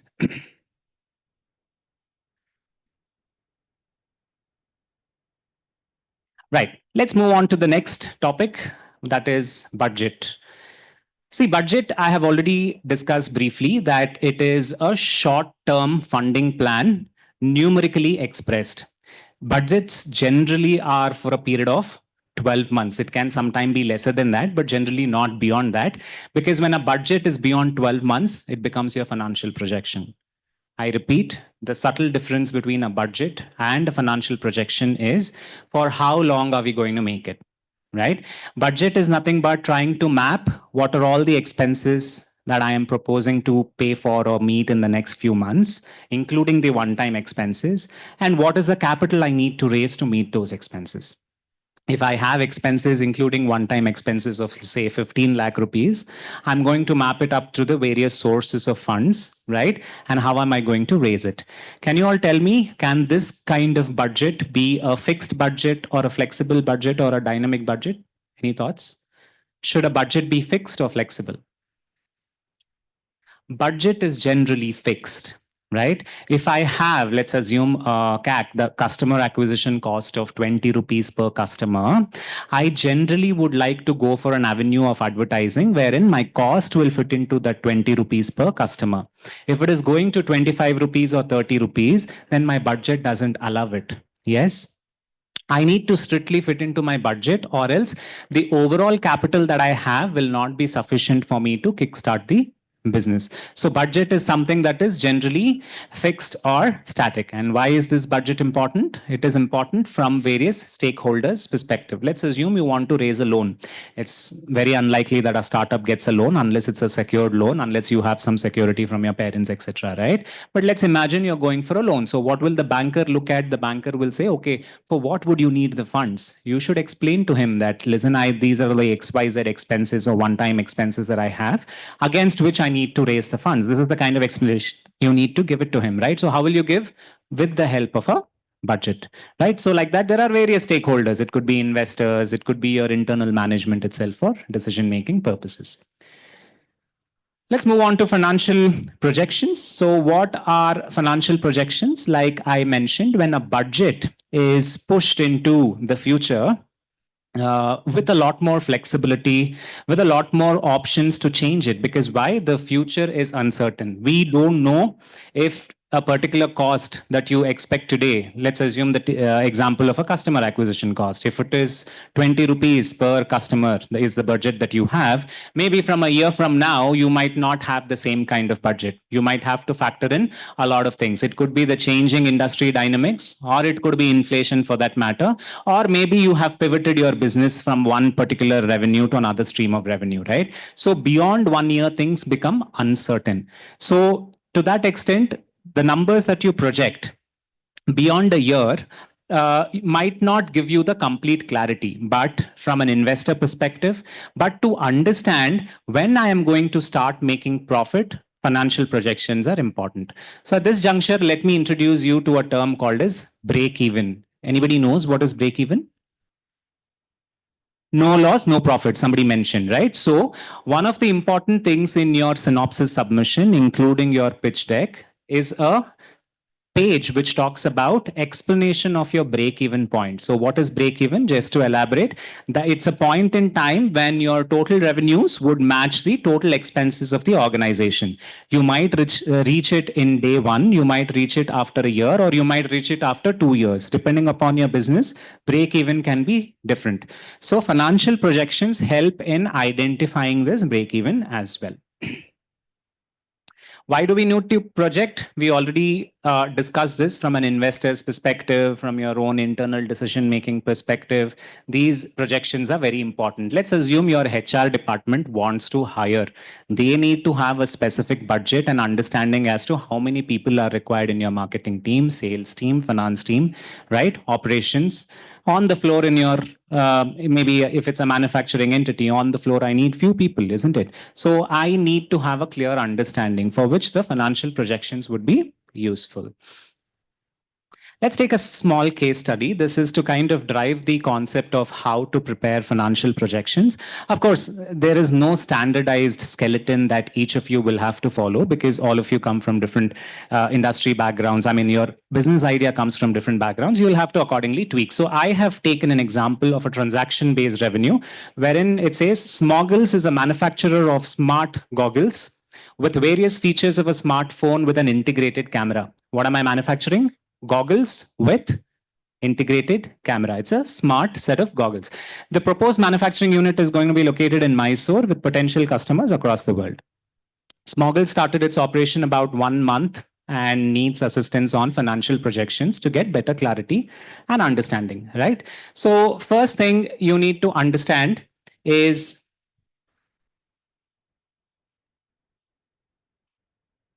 the revenue projections. We already discussed about the revenue streams, right? What do you think is a revenue stream in this case? Is it a subscription revenue? Is it a service income? Is it a transaction-based revenue? What is it? Transaction-based revenue, because the number of units of goggles that I sell is the kind of revenue that I will end up having. So this is a very broad overview of what my revenue would look like. Let's assume my core areas. We discussed about operating revenues and non-operating revenues, right? So we are primarily focusing on operating revenues at the moment. So apart from sale of goggles, they also have certain sales of related accessories. So that's how it has been depicted. I am assuming about 1,000 units of goggles will get sold in the first year after I start my business at a selling price of 5,000 rupees. It's a simple math of 5,000 into 1,000. That becomes my revenue. Revenue, in other words, sales. Similarly, sales of accessories, assuming 500 rupees is a selling price, into number of units that I project, I got my revenue. Are we clear for the first year's projections? Simple, isn't it?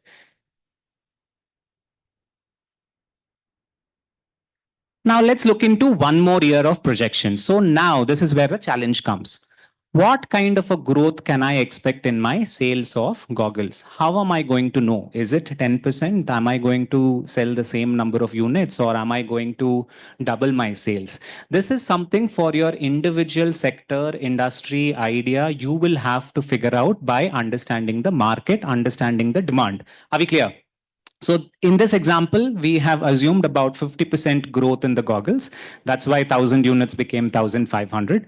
Maybe you might also want to increase or decrease your selling price based on the actual first year's performance. But in this example, we have retained the selling price at the same 5,000 per unit. But in your case, you should be in a position to understand what is the sweet spot at which a customer would take your service or buy your product. At the same time, you are not running in a loss. You need to come at a median point wherein it's a win-win situation, isn't it? So that's how you price your product based on market research, demand, etc. So looking into the third year, again, you might want to project it in a particular way. Generally, these projections are limited to 2 to 3 years. Mind you, projections in the second year itself are going to be a difficult challenge in this current day changing scenarios. You will never know if these kind of sales can turn out to be a reality or not, right? So given such a scenario, how would you project it? But I already told you these projections are important to kind of give you a roadmap as to where you're going, right? So it is always better that you have an informed decision based on certain ad hoc or abrupt or certain well-informed kind of financial projections rather than not having financial projections at all, right? Everybody got a fair understanding of how projections would look for revenue, right? Right. Next is expense projections. Again, like I said, this is purely drawn from the point of view of the case study. Again, in your case, the expenses might be different. So the expenses I have put in one sheet for all the 3 years. What kind of expenses? Again, essential expenses. Mind you, I have not given dividends for shareholders or salary for the directors, which is salaries for the promoters themselves. Maybe you would want to look at salary after you achieve break even. So this is a list of essential expenses that a startup will need to kind of forecast. So what kind of expenses? Obviously, since we are manufacturing or assembling goggles, there is certain cost of goods sold or raw material cost. Then there is marketing expenses, salaries, etc., etc. So how am I going to get this information? Again, market research. Again, your industry specific information has to be kept in mind. These days, there is no dearth for information. There is a lot of information available based on various social media platforms. There are research reports. There are competitor companies which are already in this space. You can draw some cues and kind of make these projections. So in this, when do you think the company is actually achieving break even? When is the company achieving break even? When is the revenue and cost equal? At the end of the second year, isn't it? So as you can see, at the end of the second year, my revenue is at around 76.5 lakhs, when my expenses are also projected at 76.5 lakhs. So if somebody asks you, I need money for surviving the next 2 years, isn't it? Because the first year is a loss. Second year is also more or less all through a loss until the end of second year when you're actually achieving the break even. Are we clear? And it's only from the third year that you're actually seeing certain profits. Seeing profits as in, is this going to be the reality? It might be completely different. You might continue having losses in the third year, or you might achieve break even much faster. Anything can happen, but this is just a projected set of numbers. Next is the cash flow projections. Again, I will not dwell into the details of this.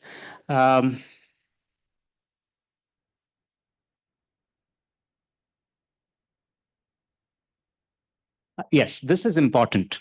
Short-term fund management. Each and every one of you, again, are required to look at the near future and what kind of funds I would need, right? So how do I see and how do I calculate what is the amount of funds that I need? I need to understand, first of all, my own business.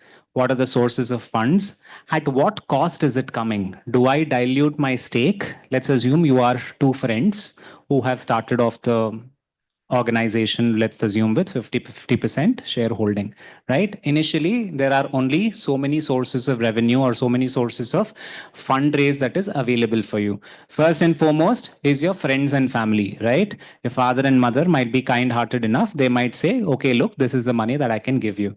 With the help of that, maybe I have a runway of around 6 months, 1 year, something like that. And after that, what? So you need to understand what are the sources of revenue. If my break even is only at the end of 2 years, my father and mother have given me funds only for 1 year. The second year, how am I going to survive? Right? You need to plan your short-term funds. So again, one of the previous speakers spoke about this in a very broad manner. Let me spend some time on it. Every business has something called as an operating cycle. So what's an operating cycle?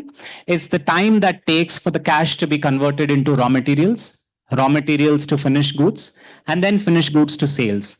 Sometimes the sales are cash and carry. Let's assume I go to a restaurant. Will the restaurant person give me credit? No. He will ask me to pay for the masala dosa that I have eaten then and there, right? So that time there is no debtors. But depending upon your business model, you might have debtors as well, and because of which the debtors will take certain time to convert into cash. And again, the cycle continues. So the time it takes for the cash to convert back into cash after sales is called as the operating cycle, right? So there are different kinds of operating cycles. Let me briefly take you all through. If you are in a business where the vendors require upfront payment, who are your vendors? Who are your vendors? The parties from whom you buy certain services or buy certain goods. Yes, if your vendor is requiring upfront payment, let's assume you're in a manufacturing business or assembly, you would want to buy certain components. Let's take the same case study. You are into manufacturing goggles, smart goggles. What are the components you would need? Maybe you would need a lens, you would need certain circuits, and then you need certain software to be run, etc. There is a combination of goods and services that I need to buy, but all of your vendors require you to pay upfront, and customers are expected to pay you immediately. Let's assume for me to buy the material, do the manufacturing process for 10 days and sell it within 5 days. What is the operating cycle? For how many days do I have to plan for the cash?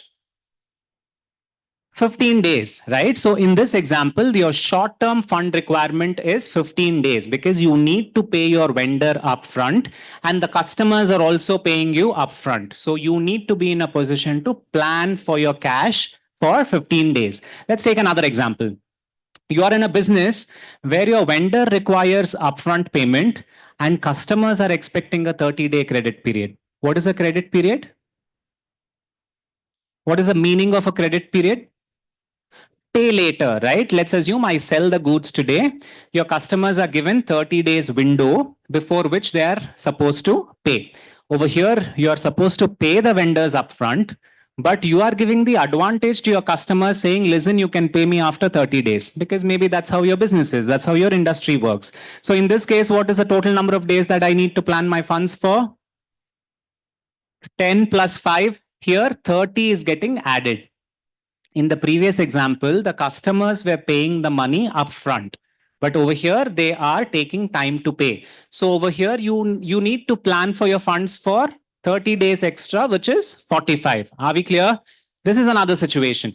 There is I think there's one more example, right? If you're in a business where vendors give you 30 days time, but the customers pay upfront. I repeat, the vendors are giving you 30 days time, but the customers are paying you upfront. So what's happening over here? You're buying your raw materials, taking about 10 days to convert it into goods, and then about 5 days to sell them. But you still don't pay the vendors. You are selling on the 15th day. I repeat, you've purchased the goods, you didn't pay a penny to the vendors. You're converting it into goods because raw materials needs about 10 days to convert. You didn't pay anything. So this is the most advantageous situation that you're in, isn't it? Again, let's take an example of a restaurant industry. I am taking about 30 days time from my vendors to pay, but most of my customers are cash and carry, unless I am in, let's say, catering business in the restaurant, right?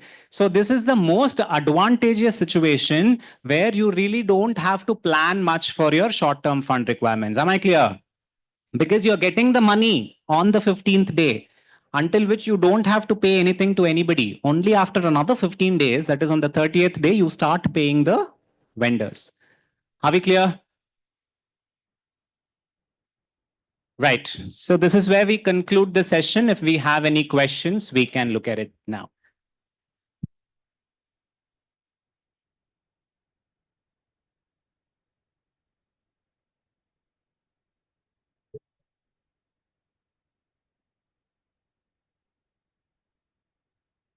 So our startup is app based. So we depend on ads and subscriptions for money. We have just built our MVP. Now to get money from ads, at least 10,000 users should be there. So from now, I think it will take 3 to 6 months to get 10,000 users. So for Manthan, how do we plan our financials right now? Right. So one of the expectation from the students, I mean, the answer goes to everybody. Let me clarify. All of you are expected to submit something called a synopsis, right? A synopsis or a business plan. Of course, it will be dealt in detail by another speaker tomorrow. A couple of slides talk about what your budget is.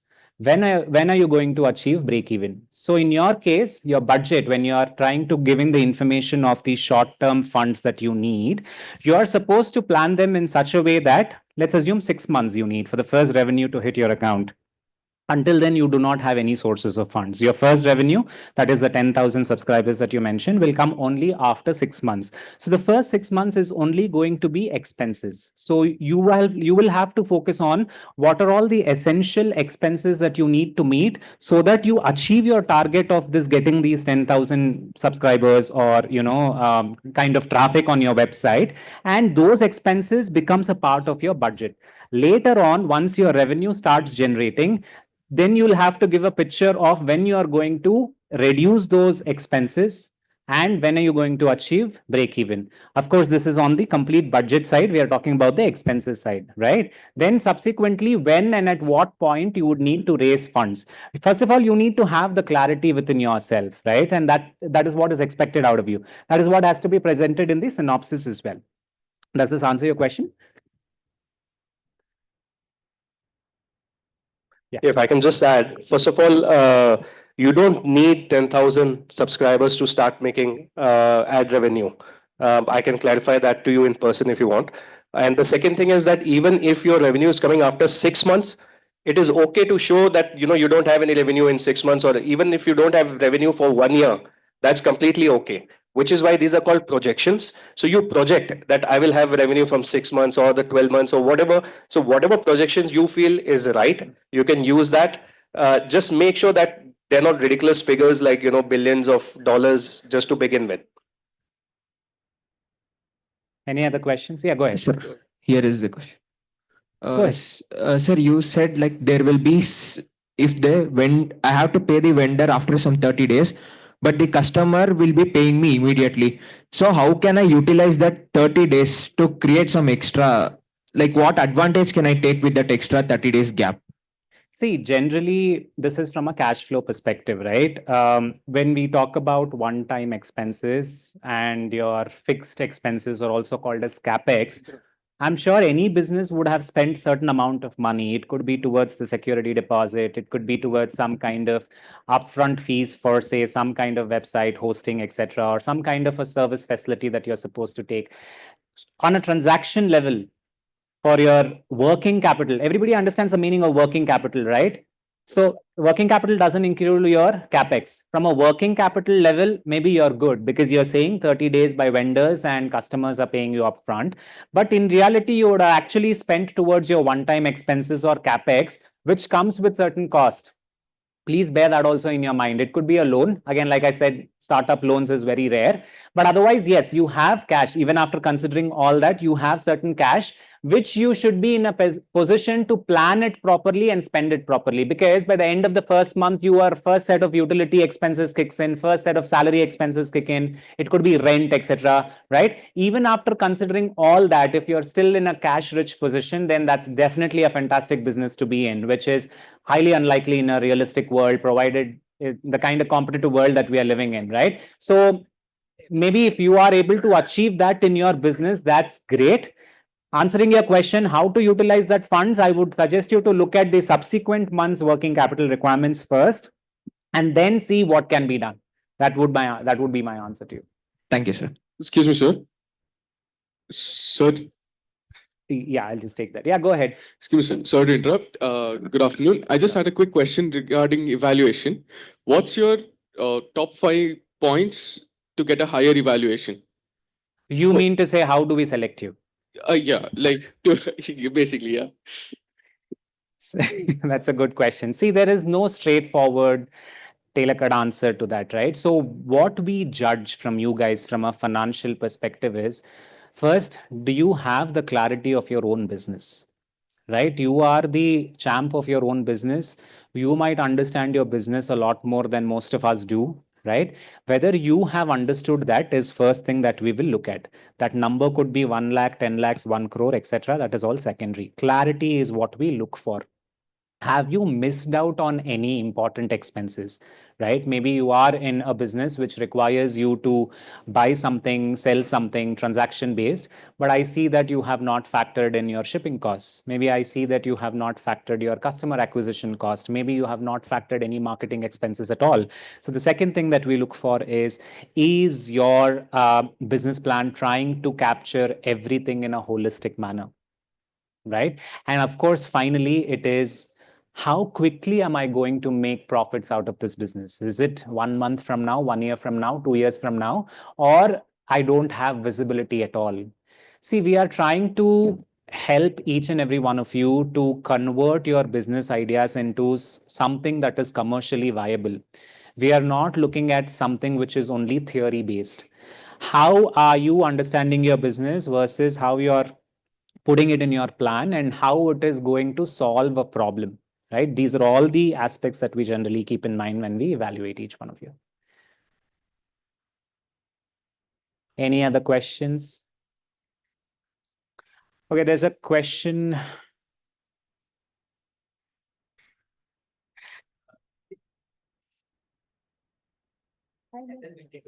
Sure. There are a few announcements. Maybe if there are any questions still after that, we will take them.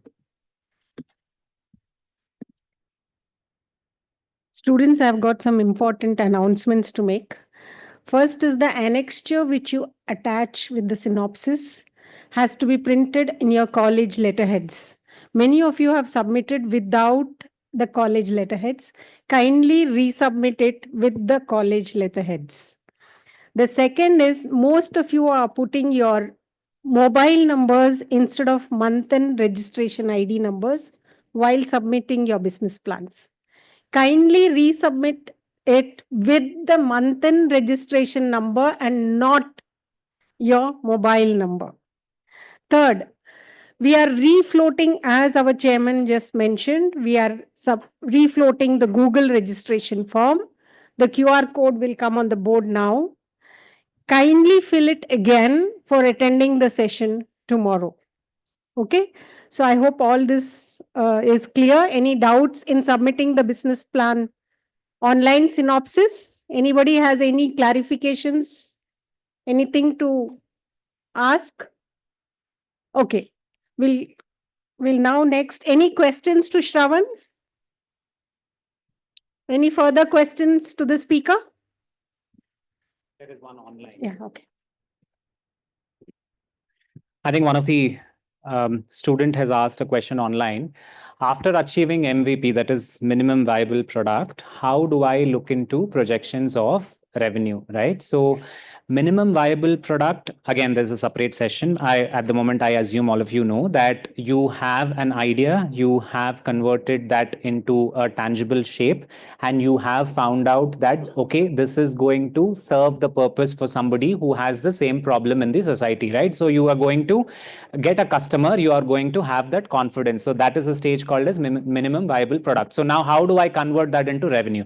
So there are certain steps that come in between, right? So you need to focus on what are the channels of advertising. You need to focus on where is your geographical base of the customers. Is it an online, offline thing, right? Depending upon the nature of your business, there are certain few more questions that you need to, think about. And after that, you will be in a position to understand, again, based on your total addressable market, which is your target audience, target customers, you'll be in a position to understand how my competitors are doing, what kind of a business outlay that I have. I am having certain expenses which I'm not able to meet now. I will be able to meet them only 2 months from now. So accordingly, my revenue would differ. How ready are you to float that product out? Of course, MVP has been tested, but there are certain other hurdles before this product sees the light of the day or converts it into sales, right? So you need to keep all those things in mind and accordingly project the revenues. Hope that answers. Any other questions? How to manage bad debts in a company? Okay, so there are questions. We will take them up due to lack of time.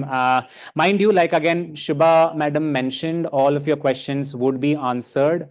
If not, online, offline, we will take them up. Maybe we will even circulate the answers to you. We will look into that. I'm also available offline for all of you. We can always chat up, right? So thank you for being wonderful audience. All the very best. I'll see you all tomorrow. And any more announcements? Yes. A big hand for Shravan, yes.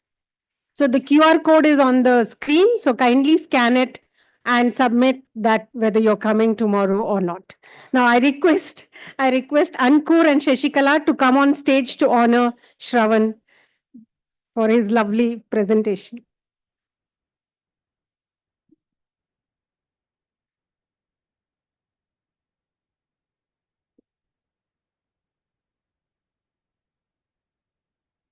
I'll go and tell in that. Yeah.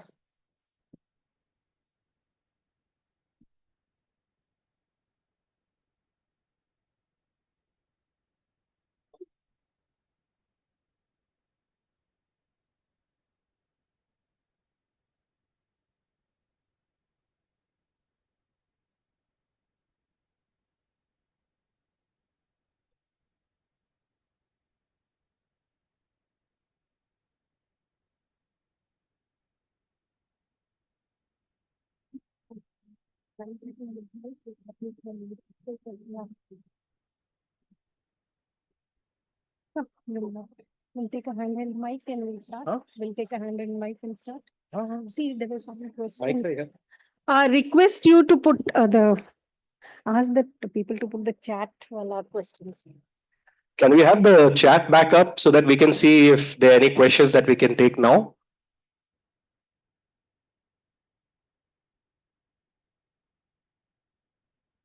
Okay, there is some question to previous speaker about MVP and.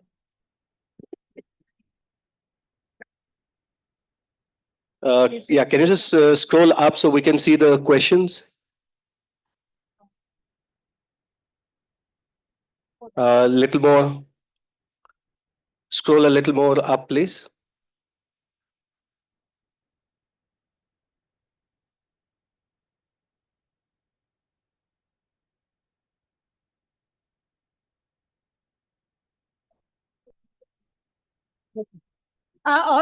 Kindly sit here, please, all of you. All of you sit here. I have the menu of the lunch. Please sit, all of you. Now that I have your attention, I don't have the menu of the lunch, but the lunch is being organized. Please sit down. Please wait. Please sit down. Students, listen to me. It's not even bothering me. No other questions. He's cooled down. Okay. All thank you. Okay. So then you start something. Start something with what? Okay. Any question they can ask? Okay. We have another CA with us. We also have one more CA here, Shubha. If you have any questions regarding business plan or entrepreneurship in general, this is a good time to ask while your food is being laid out. We'll let you know as soon as the food is ready. But in the meanwhile, any questions? Anybody? Or anything about the process of submitting the business plan? Any challenges you people are facing regarding it? Girls? Hello, girls, please sit. This is the height of disobedience. Yeah. Yeah. Any questions? I think I saw a raised hand here. Yes, please.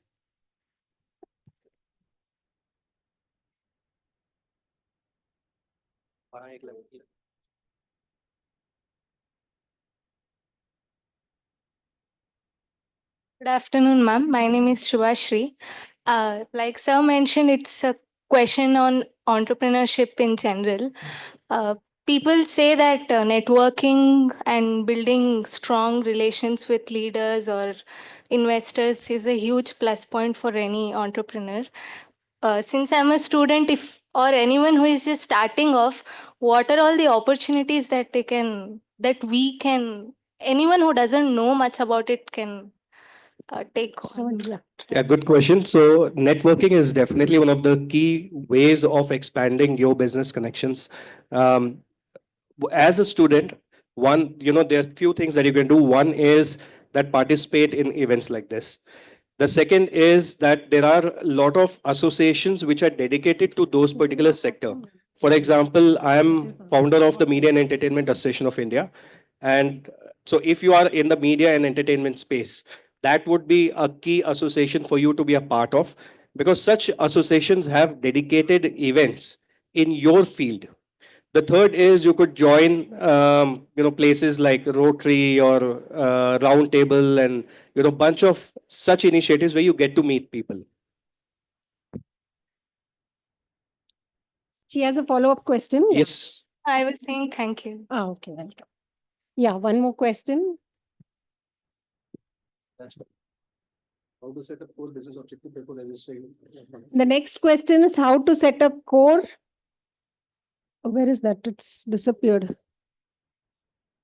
In terms of business funding, which option is generally more beneficial, taking a loan or offering equity for investors? So this again will depend on the quantum of funds that is required and what is your expected ROI. So say for example, if you're looking to raise 10 crores, you will not get 10 crores without a collateral. If you have a collateral and you get good rates and you know that you have a good ROI, I would go for a loan. Otherwise, it would be better to go for equity. A lot of people think this, that if I dilute my company, I will have only 95% or I have only 90%, the rest 10% I'm giving out for equity.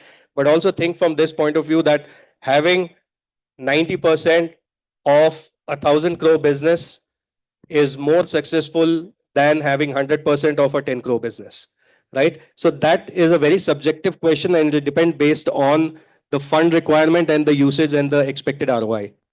Last question, one more you take. That's it. The short revenue. Short-term, What if the short-time revenue is 50% of the amount in advance and another 50% of service.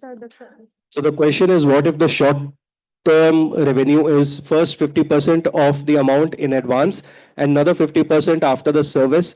I'm assuming that this is for Shravan's last part wherein he talked about the cash flow. So see, the most important thing for you to understand is that there are a lot of businesses which are successful and yet shut down. Have you heard of a company called Technicolor? No? Have you heard of Chronicles of Narnia, Harry Potter, Madagascar? There's a movie that came out on Jungle Book this year. Which one? Maybe somebody thought, how's the Josh in answering yes, sir? So the movie that came out this year is called Mufasa. Right? Have you guys seen it? Yes. Now that all of these movies are actually made in India and they are made actually in Bangalore, or rather used to be. There is a company here called Technicolor. The Technicolor Group, it is actually a French company, but they have Technicolor, The Mill, MPC, Rockstar Games. And in February, that company filed for bankruptcy after working on such big projects. That is because while they also had big projects that they were working on, but they did not have enough cash to conduct the business activity. So being profitable is one thing, but ensuring that you have cash at the right time to meet your expenses is important. And which is why whether you're getting 50% advance or 50% afterwards, you have to figure out what your cash flow is going to be. You have to predict your expenses. That's the reason why we do the projections, to understand what will be our expenses at what time and provision funds for it in advance. Any questions here locally? Last chance, any questions in the room that we can answer? Yes. Get up, get up, get up.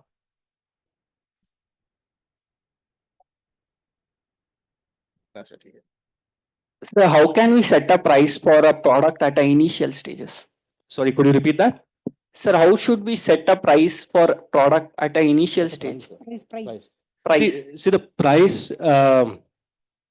again, it's depends on the industry that you are in. If it's an industry where you already have competition, largely your price is going to be dictated by the competition that is there.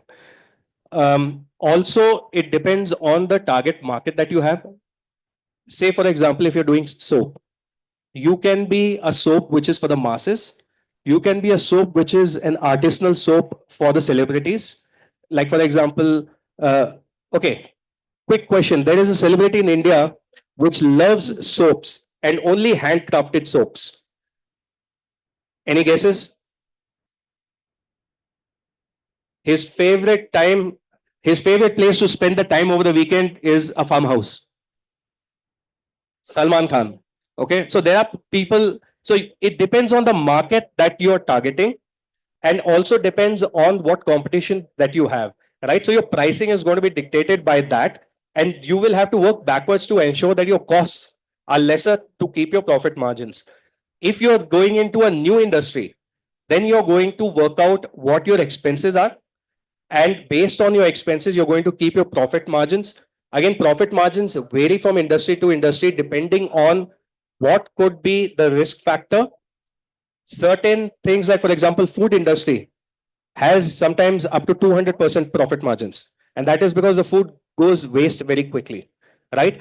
But something that has a shelf life, a longer shelf life, probably has lesser margins. So that will also depend on how you keep your pricing. Thank you, sir.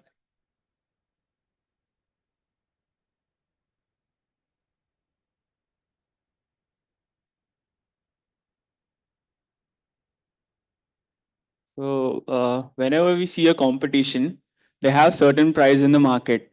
So initially, when I'm a startup, I want my, like, one thing is like I will launch my product at a like lower margin and the lower cost. So is it a good practice to compete with market launching a product with the lower margin? See, the lower margins or lower price point cannot last for a long term. That is never a good strategy unless until you're backed by big VCs. There was there was a taxi service which had started in Bangalore, Taxi for Show, and they used to give away a lot of coupons for free rides or for much discounted ride. They were only able to do that because they were backed by a VC. The moment the fund started running out, that company got sold. The competitors joined in. All the competitors, whether it is now this is a typical strategy by big players, like for example, Reliance, right? Geo, give away free data, give away free call time, airtime. Once you kill the competition, then you start raising the prices. So that can be done only by, I mean, if you are running at that stage. If you do want to offer discounted pricing in the starting, the best way to do it is that, say, for example, your pricing is 1,000 and you want to give it at, say, 700. You will say my price is 1,000. But as an initial offer, I am running a discount campaign which will give it to you for 700. So what also happens is that the perception of your product being cheap is gone. So your product is still ₹1,000 product, but you're giving it away at 700 only for a limited period of time. So that can be done, but again, that will be a short-term thing. If you want to do long-term low price, then you have to be backed by VCs or have deep pockets. How to sustain the business, like when the product is launched, okay, we got the projections and all. How to keep it running? Like I've seen many cases. By doing hard work. Yeah, that is there, but yeah, like strategies, any kind of strategies that is required or any See, steps. that's a very subjective question because the strategies also depend on your product or the service, right? So there are brands which are, say, D2C brands, and their strategy is completely different from a brand which is going to be shelf placed, right? You heard from Abhay in the morning that initially his brand was a completely D2C brand. And then he's like, we wanted to be placed into the brick and mortar stores. Perhaps you could have done it earlier, perhaps, or who knows, if he had placed and if he was charged exorbitant, there's a cost for also shelving in, big superstores. Maybe it wouldn't have gone the way it has gone now. So the strategy is very subjective, not for a large audience at once. Okay. The others have gone. Okay, so just, I think people can go for lunch. So you can just say thank you and So with this, we conclude the first day of knowledge workshop, first knowledge workshop. We thank our sponsors, platinum sponsors, Mysore Sandal, silver sponsors, JV Global, Soundarya College of Management and Science, St. Joseph's Engineering College, Mangalore. We also thank our partners, Vishvesvaraya Technical University, Belgavi, Research and Innovation Foundation, Chamarajanagar University, and AIC NITI. We also thank our Manthan Committee Chairman, Tejashri, President, Vice President, Advisor, committee members, office staff, mentors, and especially students for coming all the way and participating in this event and making it a grand success. So thank you. So all of you, the reason we are delaying you all and answering many questions is 3 halls have been vacated and they have gone out for lunch. So all of you kindly go in a queue in a proper order. Go upstairs. There's enough food for all of you. If you have some questions, some of you want to stay back to ask more questions, you're most welcome to stay back. You all have to go to 4th floor for lunch. Yeah. So please go in orderly fashion. Thank you. And whoever wants to ask questions can stay back and then go.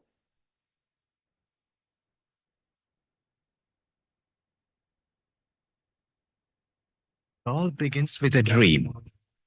We make you dream big. Here, dreams are transformed into reality.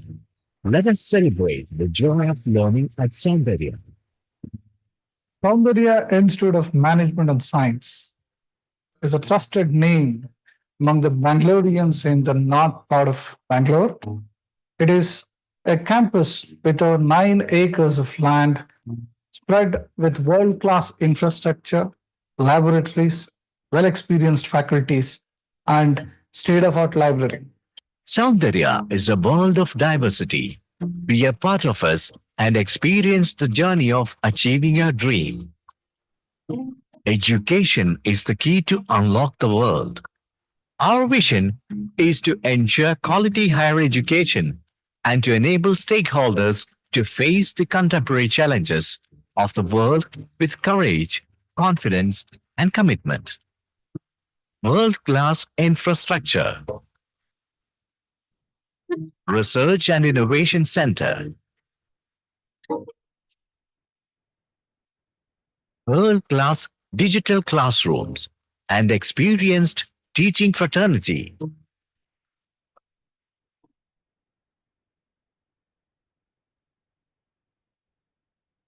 Our forensic department is well equipped with modern technology.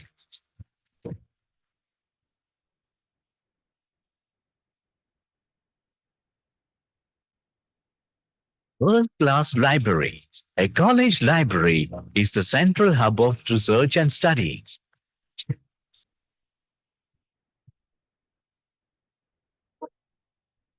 Placement and internships. The Training and Placement Department at Soundarya Institute of Management and Science offers a varied range of skill-based programs to all the streams such as commerce, management, computer application, forensic science, law. Our programs such as internships and learn while you earn gives a hands-on experience to students. Sports facilities. We hold top position for sports under Bangalore University.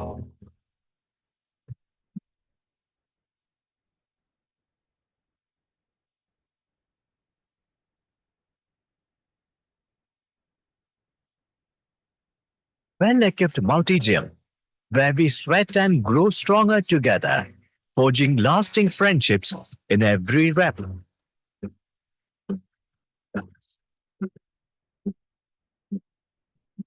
Soundarya Group of www.simsbangalore.com.